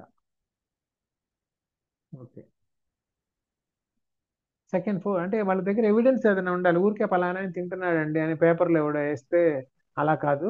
కొంతమందికి దగ్గరగా ఉన్న వాళ్ళకి తెలుస్తాయి పలానా అఫెన్స్లు అవుతున్నప్పుడు, వాళ్ళు కొంత ఇన్ఫర్మేషన్ ఇవ్వాలి, రియలిస్టిక్ ఏదైనా పనికొచ్చే ఇన్ఫర్మేషన్ క్యాచ్ చేయడానికి. Sections 431 and 439 both inclusive. Mischief against property, ఏదైనా మిస్చీఫ్ చేస్తున్నప్పుడు. 449, 450 trespass, house trespass. 456 to 460 offences of lurking house trespass. 489A to 489E offences relating to currency notes, దొంగ నోట్లు అలాంటివి ఉన్నప్పుడు ఇలాంటివన్నీ చెప్పాలి. మిగతా వాటిలో చెప్పాల్సిన పని లేదు, ఇవి కంపల్సరీగా చెప్పాలి. చెప్పకుంటే దీనికి కూడా పనిష్మెంట్ ఉంది చెప్పకపోతే. For purpose of this section the term offence includes అని any act committed at any place out of India. దేశం బయట చేసినా కానీ అఫెన్సే అవుతుంది. నేను వాడు ఎక్కడో చేసాడండి నేపాల్లో, అందుకే చెప్పలేదండి వాడు. Party duty of officers employed in connection with affairs of a village to make certain report. విలేజ్లో విఆర్ఓలు అలాంటి వాళ్ళు ఉన్నారు, పాత రోజుల్లో కరణాలు మున్సబులు ఉన్నారు. వాళ్ళు ఆ గ్రామాల్లో శాంతి భద్రతలకు భంగం కలిగించే విషయాలుంటే వాళ్ళు అధికారులకు తెలియచేయాలి. వాళ్ళ డ్యూటీ, అది పార్ట్ ఆఫ్ డ్యూటీ. ఇది పార్టీలో స్పెసిఫిక్గా ఇచ్చారు. Every officer employed in connection with affairs of village and every person residing in a village వాళ్ళకు కూడా ఇచ్చారు. Shall forthwith communicate to the nearest magistrate, అంటే ఎంఆర్ఓ కైనా చెప్పవచ్చు, or to the officer in charge of nearest police station or police station కూడా. Any information whichever is nearer, ఏది దగ్గర ఉంటే అది.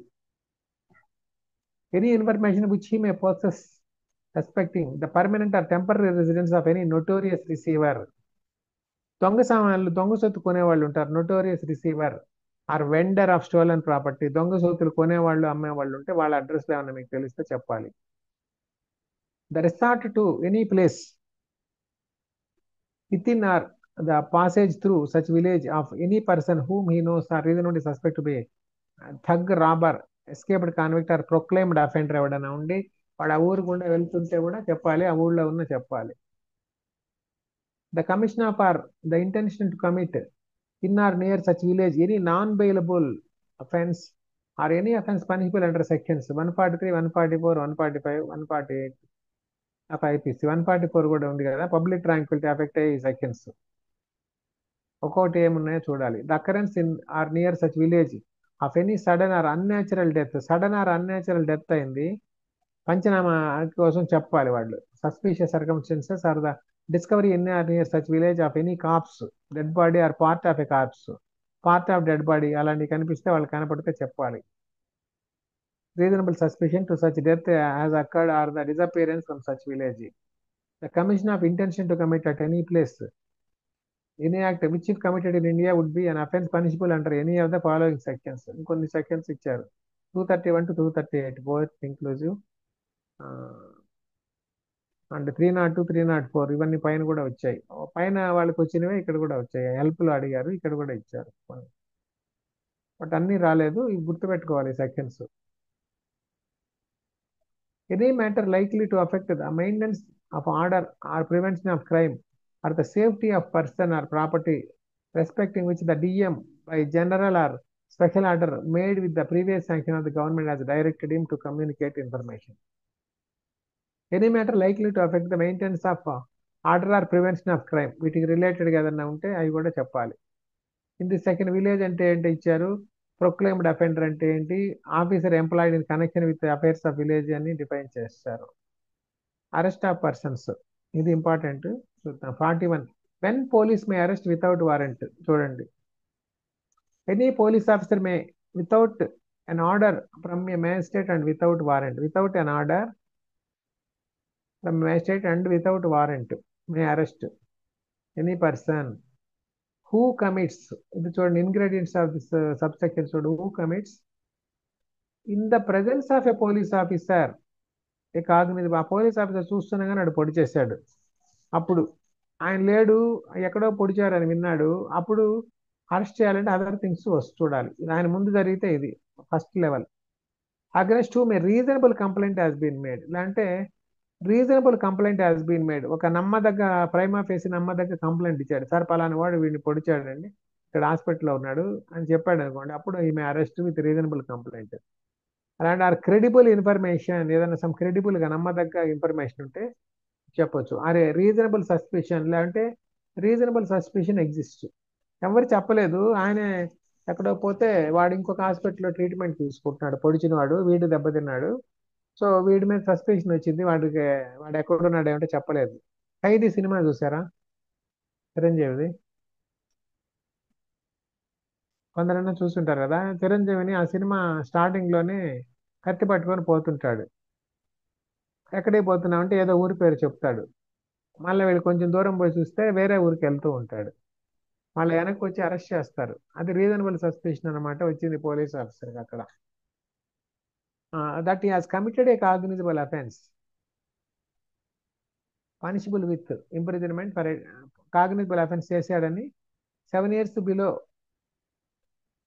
7 years and above punishment ఉన్నా కానీ which may be less than 7 years or which may extend to 7 years whether with or without fine if the following conditions are satisfied, namely 7 years imprisonment లోపల ఉన్నవైతే cognizable offense punishable with imprisonment for a term which may be less than 7 years. Police officer has a reason to believe on the basis of such complaint, reason to believe, నమ్మదగిన information.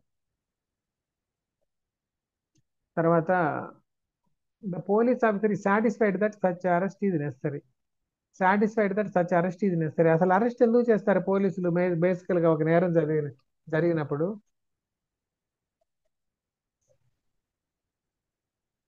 Arrest ఎందుకు చేస్తారో తెలిస్తే అప్పుడు bail ఎందుకు ఇవ్వాలో తెలుస్తారు. ఎందుకు బేసిక్గా అరెస్ట్ చేస్తారంటే అతను ఏమన్నా సాక్ష్యాలను తారుమారు చేస్తాడేమో అని ఒక ప్రధానమైన thing, one of the reason. తర్వాత మళ్ళీ దొరకడేమో, అబ్స్కాండ్ అయిపోతాడేమో సివియర్ అఫెన్స్ అయితే, ఇప్పుడు డెత్ పెనాల్టీ ఉంది, వాడికి ఏడ దొరుకుతాడు, వెళ్ళిపోతాడు. అలాంటి కేసెస్లో వాళ్ళు అరెస్ట్ చేస్తుంటారు జనరల్గా. To prevent such person from committing for any, ఇక్కడ ఇచ్చారు చూడండి, to prevent such person from committing any further offence. వాడికి ఇంకెంతమంది చంపబోతున్నాడో తెలియదు, అప్పుడు ప్రివెంట్ చేయడానికి ప్రాపర్ ఇన్వెస్టిగేట్ చేయాలి. ఎందుకు వాడు చంపబోతున్నాడు ఏంటి, ఎందుకు అటెంప్ట్ చేశాడు అట్లా. To prevent such person from causing the evidence of the offence to disappear, from causing the evidence to disappear or tampering of evidence ఉంటుంది, కొంచెం అటు ఇటు మార్చేస్తాడు. అంటే వీడికి 4 ఏళ్ళు ముద్రలు తెచ్చి ఆడ పెడతాడు ఏదో రకంగా, అప్పుడు ఎవరు చేశారో తెలియదు. ఇంకో నలుగురు క్రిమినల్స్ ఏదైతే ఆడ పెడతాడు, ట్యాంపరింగ్ అనమాట. To prevent such person from making any inducement, ఇలాంటి సాక్షులు ఇండ్యూస్ చేయడం, వాళ్ళకి లోపరుచుకోవడం, వాళ్ళకి ఏదో తాయిలాలు చూపించడం, ఇలాంటి భయపెట్టడం, థ్రెట్ ఆర్ ప్రామిస్, ఇలాంటి వాళ్ళకి ఏదో ప్రామిస్ చేయడం సాక్షులకి, వాళ్ళు ఇట్లా సాక్ష్యం చెప్పకుండా.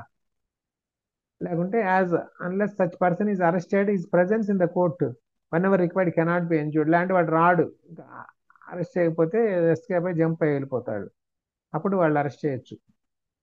అప్పుడు ఎలా అరెస్ట్ చేయొచ్చు? Police officer shall record while making such arrest his reasons in writing లో రాయాలి. ఏ రీజన్స్ పైన లిస్ట్ లో ఆయన ఫీల్ అయ్యాడో రాసి అరెస్ట్ చేయాలి. Provided that A police officer shall in all cases where the arrest of a person is not required under the provisions of the subsection record the reasons in writing for not making the arrest. అప్పుడు arrest చేయకపోతే అది కూడా రాయాలి, ఎందుకు arrest చేయలేదు అది. BA against whom credible information has been received that he has committed a cognizable offense punishable with imprisonment for a term which may extend to more than 7 years, whether with or without fine or with death sentence, and the police officer has reason to believe on the basis of that information that such person has committed that offense. మళ్ళా 7 years above ఉన్నవాడిని కూడా ఇట్లా arrest చేయొచ్చు. Who has proclaimed as an offender either under this code, offender గా proclaimed offenders ఉంటారు. ఇంతకుముందు గతంలో జడ్జిల మీద చాలా మంది కామెంట్స్ చేశారు అని కొన్ని కేసులు అయినాయి, హైకోర్టు దాకా కూడా వెళ్ళాయి. తర్వాత పోలీసులు ఏం చెప్తారంటే వాళ్ళు కనపట్టలేదండి, దొరకలేదండి అని చెప్తారు. ఓకే, ప్రొక్లైమ్డ్ అఫెండర్స్ వచ్చినప్పుడు చూద్దాము. పోలీసులు వాళ్ళు కనపడకుండా దొరకకుంటే నెక్స్ట్ స్టెప్ ఏం చేయాలంటే వాళ్ళని ప్రొక్లైమ్డ్ అఫెండర్స్ గా డిక్లేర్ చేయాలి. వాళ్ళని ప్రొక్లైమ్డ్ అఫెండర్స్ గా డిక్లేర్ చేస్తే అప్పుడు వాళ్ళ ఆస్తులు కూడా జప్తు చేయొచ్చు. ఆ ఫర్దర్ స్టెప్స్ తీసుకోవాలి.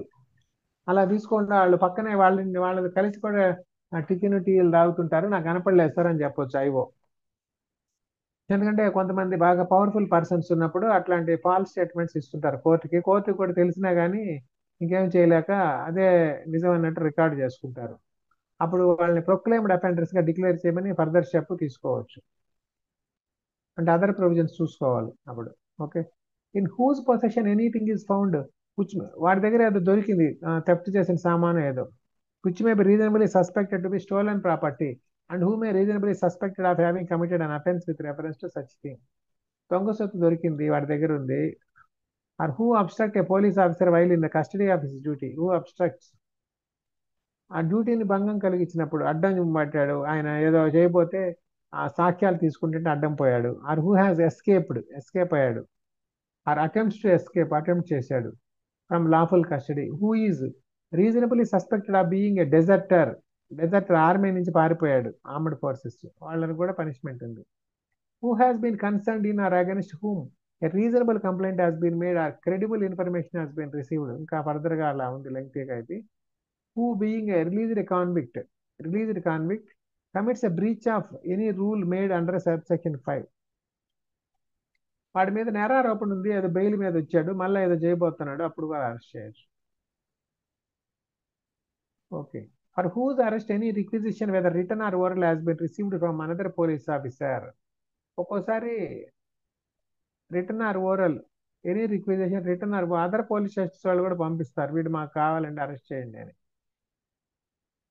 అప్పుడు కూడా అరెస్ట్ చేయొచ్చు. Subject to the provisions of section 42, no person concerned in a non cognizable offence or against whom a complaint has been made or credible information has been received or reasonable suspicion exists of his having so concerned shall be arrested. No person shall be arrested except under a warrant or order of a magistrate.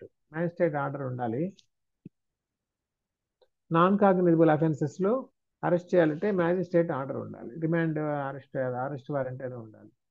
41A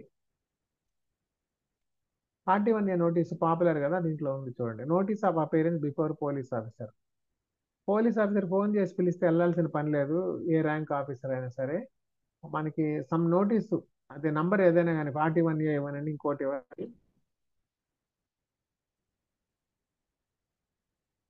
వాళ్ళు మనకి notice ఇవ్వాలి, return గా రావాలి. ఏ ప్రభుత్వ అధికారి అయినా సరే, not only police, వాళ్ళ ఆఫీస్ కి పిలిచినప్పుడు మనకి రిటర్న్ నోటీస్ ఇవ్వాలి. ఇది డ్యూ ప్రాసెస్ ఆఫ్ లా. ఆయన ఫోన్ చేసి పిలవగానే వెళ్ళాల్సిన పని లేదు. ఫోన్ చేసి అడిగితే ఏదైనా ఇన్ఫర్మేషన్ కావాలంటే ఇవ్వచ్చు అందరికి. ఆయన పిలిస్తే వెళ్ళాల్సిన పని లేదు. ఎందుకంటే అఫీషియల్ గా రికార్డ్ అవ్వాలి ఆఫీస్ లో, వాళ్ళు పిలిచినట్టు ఆఫీస్ డిస్పాచ్ రిజిస్టర్ ఎంటర్ అవ్వాలి. Okay. Notice of appearance. The police officer shall, in all cases where the arrest of a person is not required under the provisions of subsection 1 or 41, ఎవరినైతే arrest చేయాల్సిన పని లేదో issue notice directing the person against whom the reasonable complaint has been made or credible information has been received. చూడండి, reasonable complaint, credible information, ఆ reasonable suspicion, ఇట్లాంటి పదాలు వాడాలి. Set of పదాలు, pair of words exist that he has committed A cognizable offence to appear before him or at such other place as may be specified in the notice. Committed a cognizable offense commit చేశాడని అన్నప్పుడు, where such a notice is issued to any person, it shall be the duty of that person to comply with the terms of the notice. Notice వచ్చినప్పుడు అయితే వెళ్ళాలి, జనరల్గా వెళ్ళలేకపోతే మనం return reply అర్లీగా ఇవ్వాలి. మళ్ళీ ఎప్పుడు రాగలము మనం కన్వీనియన్స్ చెప్పొచ్చు. వేర్ సచ్, మీరు చూస్తుంటారు చాలా మంది విఐపీలు, పొలిటీషియన్స్, ఆ సిబిఐ వాళ్ళు ఇలాంటి వేరే స్పెషల్ పోలీసులు పిలిచినప్పుడు పిలవంగానే పరిగెత్తుకొని వెళ్ళిపోవాలి. మాకు అక్కడ బాగలేదు, ఇక్కడ బాగలేదు, నాకు బాగలేదు అంటారు. అంటే మా అమ్మ మదరే బాగలేదు, అంటే మా ఆవిడే బాగలేదు, పిల్లాడే బాగలేదు, అక్కడ 2-3 సార్లు టైం పాస్ చేసి ఇప్పుడు 2-3 నెలలకి వెళ్తారు. వేరే సచ్ నోటీస్ అదే ఏమి దిక్కులేని వాడైతే వాడిని తన్నుకొని లాక్కొని వెళ్తారు. Where such a notice is issued to any person, it shall be the duty of that person to comply with the terms of the notice.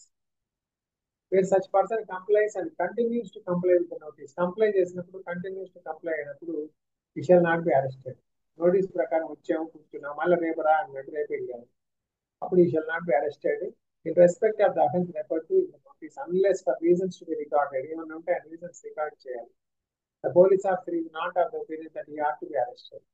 ఇంకేదైనా కొత్త ఇన్ఫర్మేషన్ తెలిసి వీటిని కొట్టాడని పిలిచాక వాడు మర్డర్ చేశాడు అని అనుకోండి, అప్పుడు ఏదైనా ఉంటే అరెస్ట్ చేయొచ్చు. Where such person at any time fails to comply with the terms of the notice or is unwilling to identify himself, identify చేసుకోవట్లేదు, వాడు ఎవరు అడ్రస్ కూడా చెప్పట్లేదు, పేరు చెప్పట్లేదు. The police officer may subject to such other orders as may have been passed by competent court arrest came, ఆయన arrest చేసి పేరు చెప్పలేదు. Procedure of arrest and duties of officer making arrest, ఎలా అరెస్ట్ చేయాలని మీకు ఇచ్చారు. అరెస్ట్ అప్పుడు ఇది 41B చాలా ఇంపార్టెంట్. ఇవన్నీ కొన్ని అదర్ కేసెస్ లో కోర్టు వాళ్ళు ఇచ్చారు. 41B ఎప్పుడు పెట్టారు?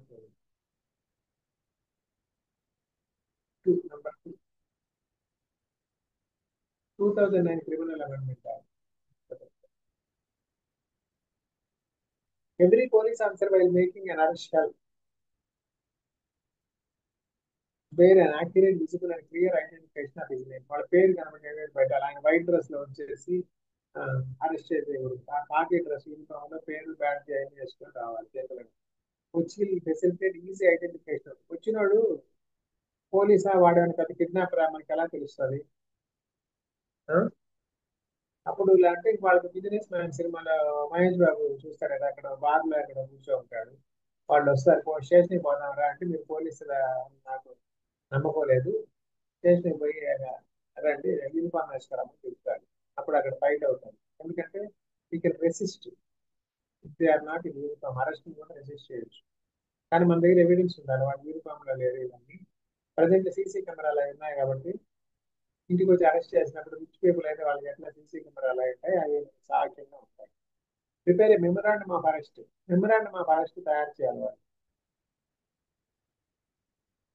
అరెస్ట్ చేసేటప్పుడు ఏం జరిగింది, అటెస్టెడ్ బై అట్లీస్ట్ 1 విట్నెస్, ఒక విట్నెస్ తో సంతకం పెట్టించుకోవాలి మెమరాండమ్ లో. Who is the member of the family, వాళ్ళ ఫ్యామిలీ మెంబర్ కి ఆ మెమరాండం ఇవ్వాలి. జనరల్ గా తీసుకోరు. ఒకసారి ఫ్యామిలీ వాళ్ళు కొందరు తీసుకుంటారు. Or a respectable member of the locality where the arrest is made. అప్పుడు ఫ్యామిలీ వాళ్ళు తీసుకున్నప్పుడు పక్కన కాలనీలో ఎవరైనా నియర్ బై పర్సన్ తో పెట్టించారు. Countersign by the person arrested. Person arrest తో కూడా కౌంటర్ సైన్ చేయవచ్చు, కానీ వాళ్ళు చేస్తారు లేదా వాళ్ళ choice. Inform the person arrested unless the memorandum is attested by member of his family. Family members సంతకం పెడితే ఓకే. ఇలాంటి పర్సన్ అరెస్ట్ చేసిన ఆయన ఇన్ఫార్మ్ చేయాలి that he has a right to have a relative or a friend named by him to be informed of his arrest. ఒక్కోసారి పోలీసులు వచ్చి అట్లా మఫ్తీలు అరెస్ట్ చేసుకుపోతుంటారు. అలాంటి సంఘటన ఒకటి జరిగింది. యాక్చువల్ గా మీరు కూడా తెలుసుకుంటే ఎలా దానికి ప్రివెంట్ చేయొచ్చో కొంత ఈజీగా ఉంటుంది. జరిగినప్పుడు అతన్ని పొద్దున 9:30కి ఒక పెద్ద సెంటర్ లో పట్టుకెళ్ళారు. సెంటర్ లో ఒక దగ్గర ఊర్లో, ఒక టౌన్ లో, సిటీలో. ఆ సీసీ కెమెరాలో పక్కన షాపుల్లో కూడా రికార్డ్ అయింది. 9:30కి పట్టుకెళ్ళారు. ఎక్కడికి పట్టుకెళ్లారో తెలియదు. వాళ్ళు కమిషనర్ ఆఫీస్కి వెళ్తే మాకు తెలియదు అంటున్నారు. ఎవరు పట్టుకెళ్లారో మేము పట్టుకెళ్ళలేదు అని చెప్తున్నారు. పెద్ద పెద్ద అడ్వకేట్స్ తో కూడా వాళ్ళు ఫోన్లు చేయించారు, పొలిటీషియన్స్ తో ఫోన్ చేయించారు. కానీ అతను ఆపోజిట్ పార్టీ వాడు కదా, వాళ్ళకి ఎవరు ఆన్సర్ చెప్పట్లేదు. ఆపోజిట్ పార్టీ వాడు. అప్పుడు ఆ వాళ్ళు నాకు చెప్పారు, వాళ్ళ ఫ్రెండ్ ఒక అతను ఇట్లా జరిగిందండి, ఇలా చేశారా అని చెప్పాడు. అప్పుడు నేనంతా జాబ్ లోనే ఉన్నాను. మనం పోయి వాళ్ళందరికీ పోయి అడిగేది ఏంటి, ఎవరు తీసుకుపోయారని ఆఫీసర్ స్టేషన్ ఎక్కడున్నారు వాళ్ళే చెప్పేటట్టు చేస్తామని నేను ఒక లెటర్ రాసి ఇచ్చాను, కంప్లైంట్ లెటర్.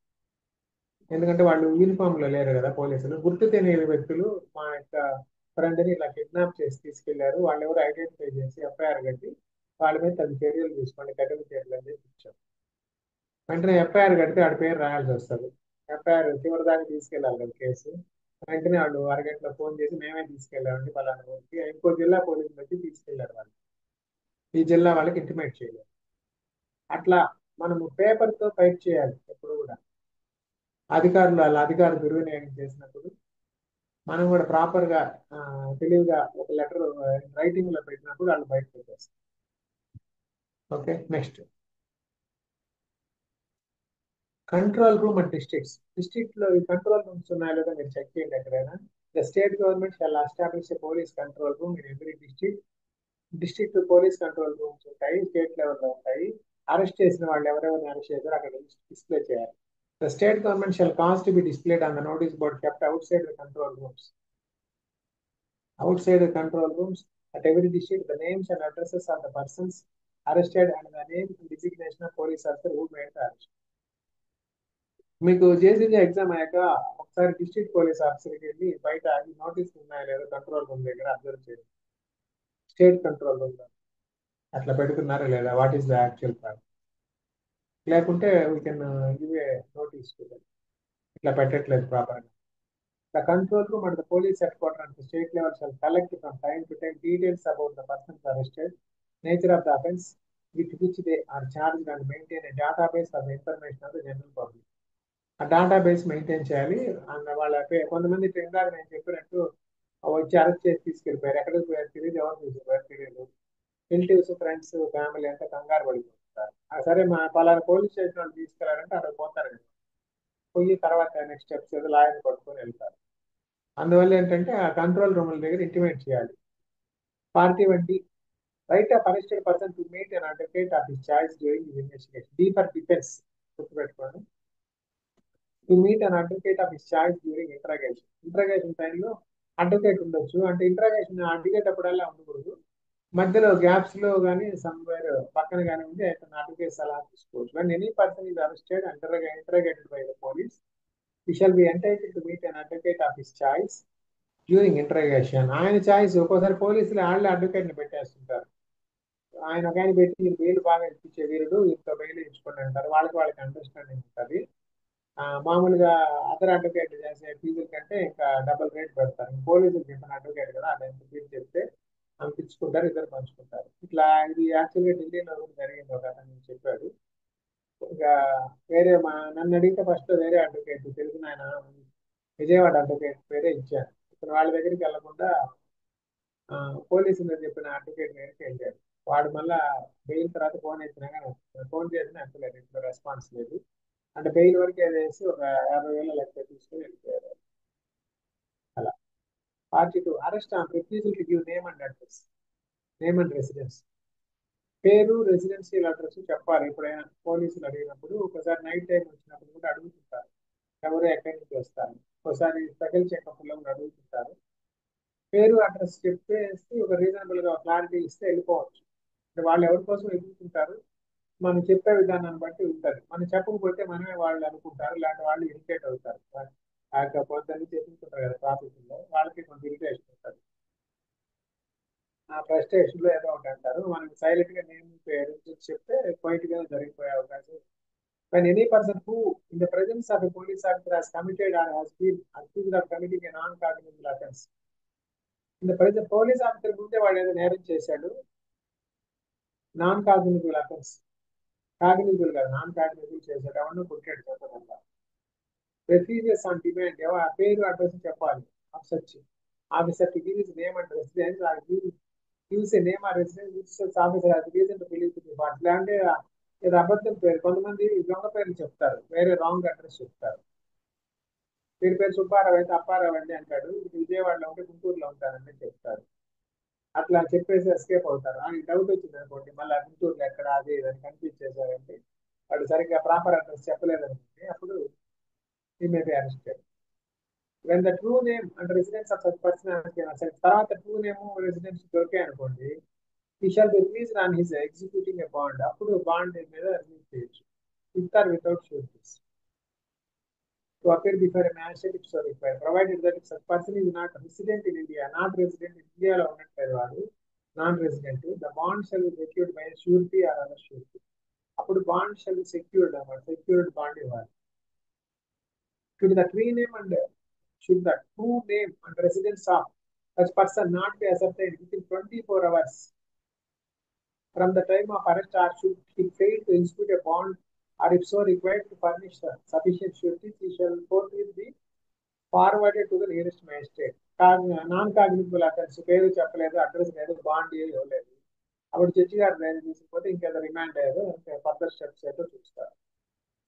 ఇది 43 చాలా ఇంపార్టెంట్, ఇది ఎక్కువ అడుగుతారు. 43 arrest by private person and procedure on such arrest. Private person ఎప్పుడు అరెస్ట్ చేయొచ్చు అంటే కొన్ని లిమిటెడ్ వాటిలోనే అరెస్ట్ చేయొచ్చు, ప్రతిసారి లేదు. Any private person may arrest or cause to be arrested any person who in his presence commits a non-bailable and cognizable offense. Non-bailable and cognizable offense ఆ private person ముందు చేయాలి. Or any proclaimed offender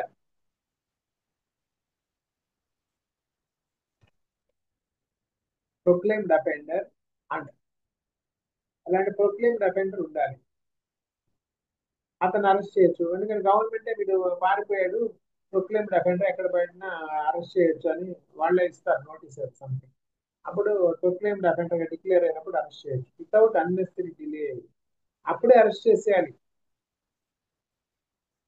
shall make over or cause to be made over any person so arrested to the police officer. వీళ్ళు police station పోయి sir వాడు పలానా ఉన్నాడు, పొడి చేశారు, మర్చిపోయాడు, వాడు అక్కడే ఉన్నాడు, కత్తి పట్టుకొని కూర్చొని ఉన్నాడు, గొడ్డలు పట్టుకొని వచ్చేవాడు రమ్మని ఆయన పోలీసులకు ఇచ్చారు. వాళ్ళ పోలీసులు కూడా రెస్పాండ్ అవ్వలేదు, వీళ్ళు చెప్పేదాన్ని బట్టి లేని వాళ్ళకు కూడా భయం వేసి రాలేదు. అప్పుడు పోయి అరెస్ట్ చేయకూడదు, అప్పుడే అరెస్ట్ చేసేయాలి. ఎక్కడికో పోయి అప్పుడు కాదు, ఎందుకంటే అప్పుడు ఇమీడియట్ గా ఇచ్చారు కదా. వితౌట్ అన్నెసరీ డిలే, మళ్ళీ అక్కడికి ఇక్కడికి పోయి ఆన్లైన్ పిలిచి డిలే అయింది కదా, అప్పుడు కాదు. ఇలాంటి ఎవడో ఫోన్ చేసి చెప్పారు మనకి, మనం చూడలేదు, పలానా సెంటర్ లో ఎవడో వాడు పొడిచాడు, మన వాడినే పొడిచాడు రండి అని, అప్పుడు మనం వాడిని అరెస్ట్ చేయడానికి లేదు. వాళ్ళు చూసిన వాళ్ళు అరెస్ట్ చేయొచ్చు, వాళ్ళకి మనం అసిస్ట్ చేయొచ్చు కావాలి, కానీ వాళ్ళు ఎవరు లేకుండా మనం పోయి వాడి పేరు ఎవరో చెప్తే అరెస్ట్ ప్రొవిజన్ ఇక్కడ లేదు. Or in the absence of the police officer take such person, a police officer వేరేప్పుడు take such person or cause him to be taken into custody to the nearest police నుండి అప్పగించాలి, అంటే nearest police station తీసుకెళ్ళాలి. If there is a reason to believe that such person comes under the provision of 41 is reasonable apprehension ఉన్నప్పుడు police officer shawl రీఅరెస్ట్ చేయాలి. అప్పుడు police officer మళ్ళీ వాడిని రీఅరెస్ట్ చేయొచ్చు.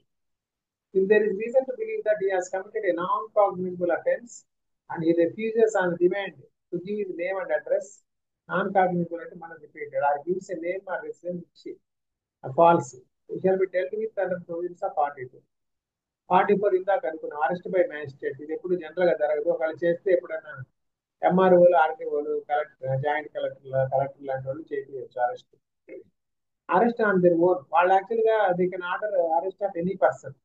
Magistrate can order arrest of any person general గా, లేదంటే వాళ్ళంతా వాళ్ళు కూడా అరెస్ట్ చేయొచ్చు. One any offence is committed in the presence of magistrate. Magistrate కళ్ళ ముందు ఏదైనా అఫెన్స్ జరిగినప్పుడు లేదా ఎగ్జిక్యూటివ్ ఆర్ జ్యుడిషియల్ మ్యాజిస్ట్రేట్, ఇక్కడ ఇచ్చారు జడ్జి గారు కూడా అరెస్ట్ చేసేది రోడ్డు మీద. మన సినిమాల్లో చూస్తుంటాం కదా, జడ్జి కోర్టులోనే తీర్పిస్తాడు. పట్టుగడ సినిమాలో వాళ్ళ ఇంటి ముందే రేపు అవుతా ఉంటది, ఆ జడ్జి లోపల వెళ్ళి కలిపేసుకుంటాడు, అంటే ఆమెను వ్యవస్థలను చేస్తారు. అలా జడ్జి కూడా కావాలంటే వచ్చి అరెస్ట్ చేసేయచ్చు. ఇది లోకల్ జ్యూరిస్డిక్షన్, ఆయన జ్యూరిస్డిక్షన్ ఉండాలి. ఒక్కోసారి పెద్ద సిటీస్ లో జడ్జి జ్యూరిస్డిక్షన్ ఒక దగ్గర ఉంటుంది, ఆయన వేరే దగ్గర రెసిడెన్స్ ఉంటారు. అప్పుడు ఆయన జ్యూరిస్డిక్షన్ కాని దగ్గర జరిగినప్పుడు చేయలేదు. హిమే హిమ్సెల్ఫ్ అరెస్ట్, ఆయన అంతటా ఆయనే అరెస్ట్ చేసేది జడ్జి. అలా అరెస్ట్ చేసే జడ్జి అయితే సినిమా హీరో అవుతారు. Or order any person to arrest, ఇలాంటి వేరే వాళ్ళు కూడా ఆర్డర్ చేయొచ్చు. అప్పుడు కొంతవరకు రీజనబుల్. పక్కన ఉన్న వాళ్ళని అరెస్ట్ చేయమని చెప్పొచ్చు. జనరల్ పోలీసులు ఎవరైనా నియర్ బై అంటే అరెస్ట్ ఆర్డర్ చేస్తారు. పబ్లిక్ ని కూడా అరెస్ట్ చేయమని ఆర్డర్ చేయొచ్చు. And may there upon subject to the provisions herein contained as to bail commit the offender to custody. Bail conditions బట్టి వాడిని కస్టడీకి పంపించచ్చు magistrate. Any magistrate, whether executive or judicial, may at any time arrest or direct the arrest in his presence within his local jurisdiction of any person for whose arrest he is competent at the time and in the circumstances to issue a warrant. Any magistrate may at any time arrest or direct the arrest in his presence within his jurisdiction of any person for whose arrest he is competent at the time and in the circumstances to issue a warrant. Warrant ఇచ్చే power ఉందనుకోండి ఆయనకి, వాళ్ళని arrest చేయడానికి, ఆయన కూడా arrest చేయరు. At any time may arrest at any time or direct arrest in his presence. ఇది magistrate arrest related గా మీకు నేను చెప్తా అనుకున్నాను.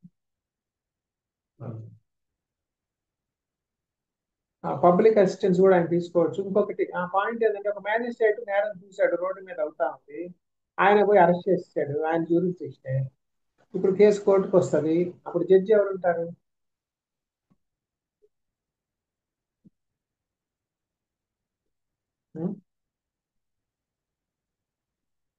ఇప్పుడు జడ్జి ఎవరు ఉంటారు చూడండి.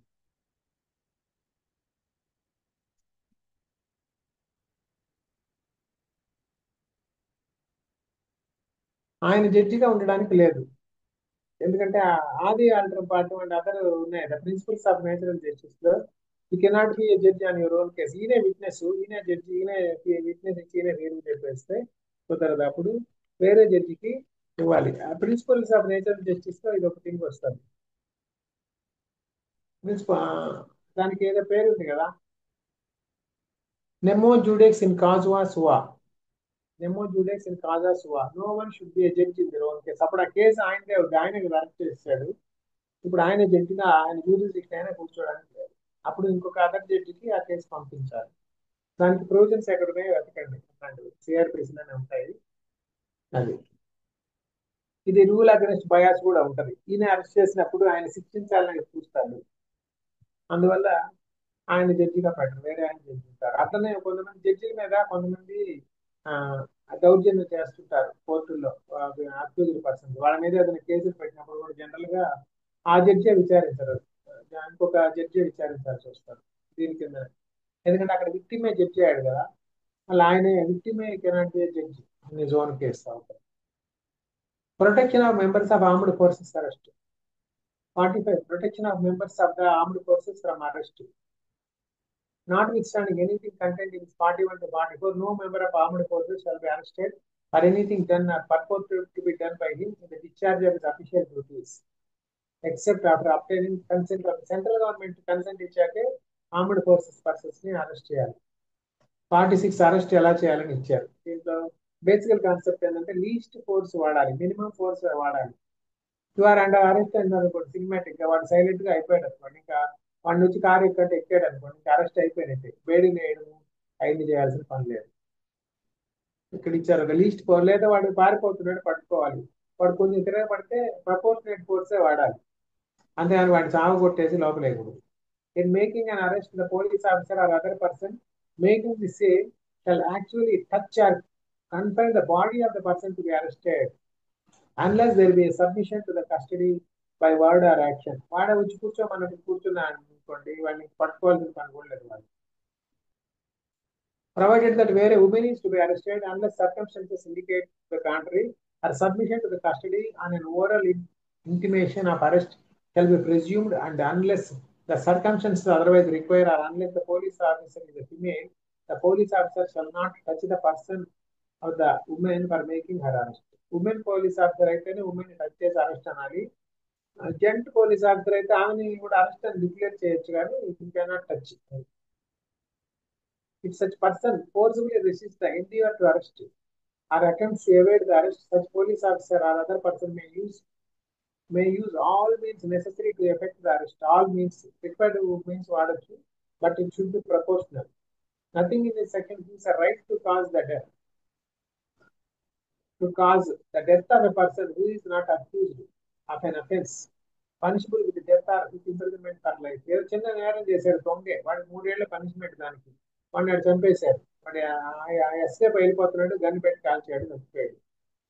Nothing in the second gives a right to cause the death of a person who is not accused of an offense punishable with death or imprisonment for life. పెద్ద పెద్ద నేరాలు అనుకోండి, రేపు మర్డర్ చేశాడు, పోతున్నాడు, అప్పుడు చేస్తే కొంతవరకు ఓకే, ఎక్స్క్యూజబుల్ అనమాట. చిన్న చిన్న నేరాలు చేసిన వాళ్ళని అట్లా చంపేయకూడదు అరెస్ట్ చేస్తున్నప్పుడు, వాళ్ళు రెసిస్ట్ చేసినా కానీ. తర్వాత 4, సేవ్ అంటే ఎక్సెప్ట్ అని చెప్పాను. Except in exceptional circumstances no women shall be arrested after sunset. No women shall be arrested after sunset and before sunrise. Okay.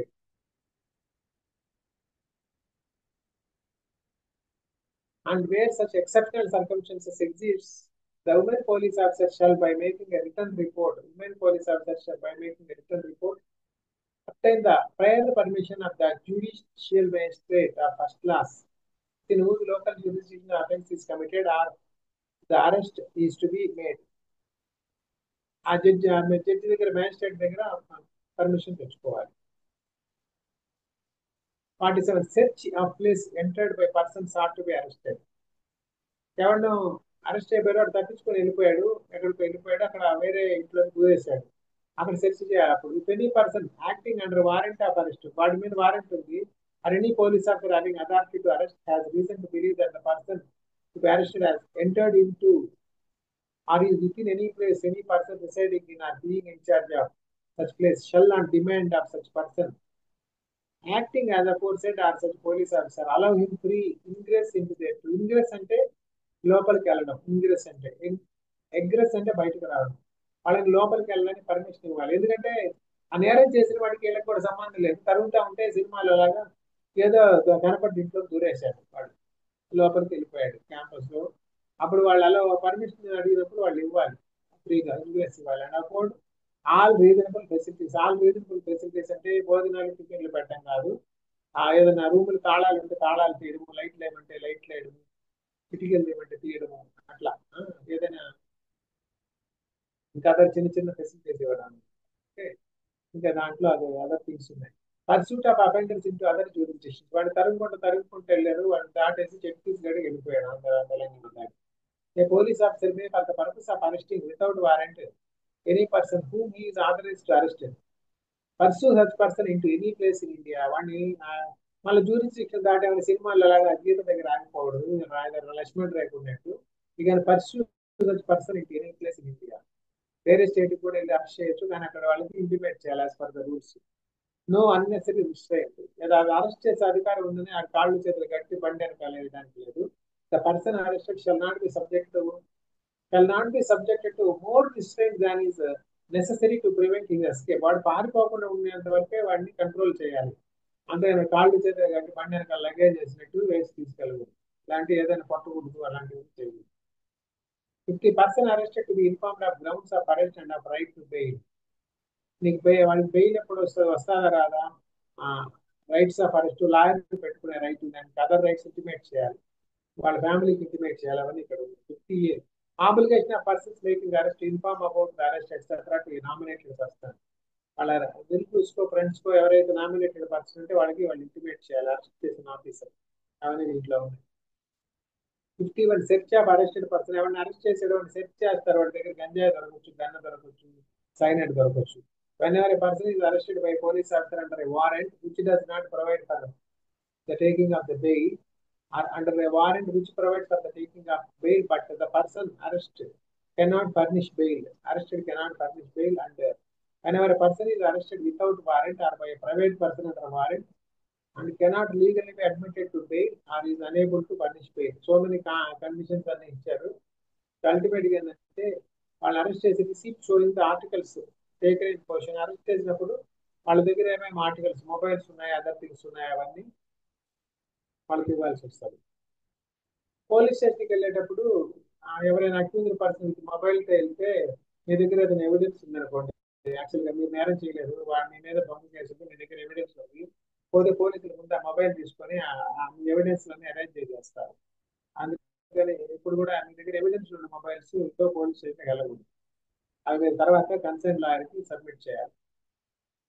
Okay, when ever it is necessary to cause a female to be searched, the search shall be made by another female. Ladies search చేసినప్పుడు lady officer తో search చేయాలి. Power to seize offensive weapons, offensive weapons ఉంటే వాళ్ళు seize చేయొచ్చు. Examination of accused by medical practitioner at the request of police officer. Examination of accused by medical practitioner ఉందా, medical officer ఉందా?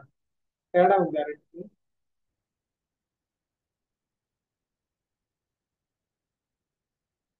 తేడా ఉంది. Medical practitioner అంటే private doctor కూడా వస్తాడు. మెడికల్ ఆఫీసర్ అంటే జనరల్ గా గవర్నమెంట్ డాక్టర్స్ వస్తారు బేసికల్గా. When a person is arrested on a charge of committing an offense of such a nature and alleged to have been committed under such circumstances that there are reasonable grounds for believing that an examination of this person will uphold the evidence, and అవన్నీ conditions అన్ని ఇచ్చారు. Medical doctor దగ్గరికి తీసుకెళ్లి డాక్టర్తో checkup చేయించాలి అతని conditions ఏంటి అని. ఇక్కడ డెఫినేషన్ ఇచ్చారు. Registered medical practitioner means A medical practitioner who possesses any medical qualification as defined in class H of Indian Medical Council Act. Any doctor registered under Indian Medical Council దగ్గర, అట్లా bar council దగ్గర advocate register చేసుకుంటూ, medical council దగ్గర doctor register చేసుకుంటూ, వాళ్ళ దగ్గర register అయిన ఏ doctor కైనా వాళ్ళు తీసుకెళ్ళచ్చు. నేను ఇచ్చినట్టే గవర్నమెంట్ డాక్టర్ వాళ్ళ దగ్గర, వేరే దగ్గర గవర్నమెంట్ డాక్టర్ కూడా వస్తారు కొన్ని. 53 examination person accused of rape by medical practitioner, ఇది 53A ఇచ్చారు. 53 examination of accused by medical practitioner, ఇది అదర్ థింగ్స్ ఇచ్చారు. ఓకే, దీంట్లో ఏమేమి చూడాలంటే దాన్ని ఇచ్చారు. Name and address of accused, age, marks of injury, other things, description of material taken from the person. వాళ్ళ దగ్గర శాంపిల్స్ తీసుకుంటారు కదా, అవన్నీ చెప్పాలి. Swabs, other things, other material particulars, reasonable rate, ఇంకేదైనా వాళ్ళ దగ్గర ఏదైనా అదర్ థింగ్స్ ఉంటే అవి రిపోర్ట్ చేయాలి. Report shall state precisely the injuries కూడా రికార్డ్ చేయాలి. Report shall state precisely the reasons for each conclusion arrived at, reasons కూడా చెప్పాలి, టైం చెప్పాలి, రిజిస్టర్డ్ టైం ఎప్పుడు స్టార్ట్ చేశారు, ఎప్పుడు క్లోజ్ చేశారు, రిపోర్ట్ అలాగే. రిజిస్టర్డ్ మెడికల్ ప్రాక్టీషనర్ అన్ని డీటెయిల్స్ ఉన్నాయి. Examination of arrested person by medical officer, ఇక్కడ మెడికల్ ఆఫీసర్ ఉన్నారు. ఇది మన ఒక కేసు ఉంది కదా, వేరే గుంటూరు మెడికల్ ఆఫీసర్ మీద కూడా కేసు అయింది, మళ్ళీ సరిగ్గా చేయలేదని అట్లా. Examination of arrested person by medical officer. When any person is arrested, he shall be examined by a medical officer in the service of central or state government, and in the case of medical officer is not available by registered medical officer, then registered medical practitioner. So చూపించాలి. ఇంకా other things అవి ఇచ్చారు. 54A identification of person arrested. ఆ person arrest చేసిన అతన్ని identify చేయొచ్చు. Identification period of some other thing. Procedure when police officer deputes subordinate to arrest without warrant. ఒకసారి ఎస్ఎల్సిఏలు వాళ్ళు కాంపిటెంట్ అరెస్ట్, ఒకసారి హెడ్ కానిస్టేబుల్ పంపిస్తారు, డెప్యూట్ చేస్తారు అరెస్ట్ చేయడానికి. అప్పుడు వాళ్ళకున్న పవర్స్ ఏంటో ఇచ్చారు. వెళ్ళినప్పుడు వాళ్ళు అరెస్ట్ చేసి స్టేషన్ లో ప్రొడ్యూస్ చేయాలి, వాళ్ళు ఎక్కడికో తీసుకెళ్ళకూడదు. Health and safety of arrested person. It shall be the duty of the person having the custody to take reasonable care of the health and safety of the accused. Arrest చేసినప్పుడు అతని health వాళ్ళు చూసుకోవాలి, safety కూడా చూడాలి. ఒక case కూడా జరిగింది. ఒక అరెస్టెడ్ పర్సన్ ఇక్కడ హైదరాబాద్ లో ఎక్కడో జైల్లోనే పెట్టారు, ఫ్యాక్షనిస్ట్ అనమాట. అతను జస్ట్ కాంపౌండ్ వాళ్ళు పక్కనే అతని సెల్ అనమాట. నాకు మరి కాంపౌండ్ వాళ్ళకి దగ్గర ఇచ్చారు, నాకు కొంచెం లైఫ్ థ్రెట్ ఉంది, నన్ను ఇక్కడ ఉంచొద్దు, కొంచెం లోపల్ సెల్స్ ఇవ్వండి అంటే రిక్వెస్ట్ పెడితే వాళ్ళు ఇవ్వలేదు. తర్వాత వాళ్ళు ఏం చేశారు, ఎక్కడో ఒక రోజు నిచ్చెన వేసుకొని వచ్చి ఆ పైకి ఎక్కి ఆ సెల్ మీద బాంబు వేసి చంపేశారు, ఇంజూర్ చేశారు. అంటే అట్లా ఉంటుంది ఆ ఫ్యాక్టరీ వార్స్ అంటే. జైలు మీద, జైలు లోపల ఉన్న అటాక్ చేయడం. సో అప్పుడు పోలీస్ లైబిలిటీ ఉంటుంది, ఎందుకంటే సేఫ్టీ రిక్వెస్ట్ ని వాళ్ళు ఇగ్నోర్ చేశారు. 56 person arrested to be taken before magistrate or officer in charge of police station. Arrest చేసిన వ్యక్తిని మ్యాజిస్ట్రేట్ దగ్గర కన్నా తీసుకుపోవాలి, పోలీస్ స్టేషన్ లో కన్నా తీసుకుపోవాలి. Police officer making an arrest without warrant, without unnecessary delay and subject to the provisions herein contained as to the bail, take or send the person arrested before a magistrate having jurisdiction in the case or before magistrate in charge of police station. 57 important. A person arrested not to be detained more than 24 hours. 24 hours ఇక్కడ ఇంకెక్కడ ఉంది ఈ provision? వేరే దగ్గర. ఇంకా higher level provision ఎక్కడ? Constitution లో article 22 class 2 లో 22 + 2 24. No police officer shall detain and custody a person arrested without warrant for a longer period than under all circumstances of the case is reasonable, and such period and shall not, in the absence of a special order of a magistrate under 167, exceed 24 hours. ఈ 24 hours అనా ఇంకా ఉందా? Exclusive of the time necessary for the journey. ఆయన విశాఖపట్నంలో arrest చేశారు, విజయవాడలో తీసుకురావాలి, అప్పుడు ఆ టైం మైనస్ చేయొచ్చు. ఈ చాప్టర్ అయ్యాక క్లోజ్ చేస్తాం. 2-3 seconds. 58 police to report apprehensions. Officers in charge of police station shall report to the district magistrate of arrest. అవన్నీ చెప్పాలి. తర్వాత 59 discharge of persons apprehended. Arrest చేసుకున్న వాళ్ళని ఎప్పుడు రిలీజ్ చేయాలి? No person who has been arrested by police officer shall be discharged except on his own bond or on bail under the special order of magistrate. ఇవ్వాలి, bond అనే ఉండాలి. Power on escape to pursue and retake. వాళ్ళు escape అయినప్పుడు వాళ్ళని ఎలా వెంటాడి మళ్ళీ పట్టుకోవాలి, అక్కడ ఇచ్చారు. 68 arrest to be made strictly according to the code. ఇది ఎక్స్ట్రాగా ఏం పెట్టారంటే, ఈ అరెస్ట్ లో ఇక్కడ చెప్పారు కోడ్లో, ఇవే యాజ్ టీజ్ గా 100% ఇవి పాటించాలి. అబద్ధము నిజమే చెప్తాను, అబద్ధం చెప్పను అన్నట్టు ఇవే పాటించాలి అని చెప్పి మళ్ళీ వేరే ఏమి చేయకూడదు, వేరే రకంగా ఏమి చేయకూడదు అని ఇక్కడ రాటిఫై చేశారు, నొక్కి ఒక్కాణించారు అనమాట. No arrest shall be made except in accordance with the provisions of this code or any other law at the time being in force providing for the arrest. మళ్ళీ నేను వాటికి ఇలా చేశాడు, నేను ఇలా చేశాను అని కొత్త కథలు చెప్పడానికి లేదు. ఈ ప్రొవిజన్స్ స్ట్రిక్ట్లీ ఫాలో అవ్వాలని ఇక్కడ స్పెసిఫిక్ గా ఇచ్చారు. ఇదండి, ఇంతతో క్లోజ్ చేస్తాను, నేను షేరింగ్ ఆపేస్తాను.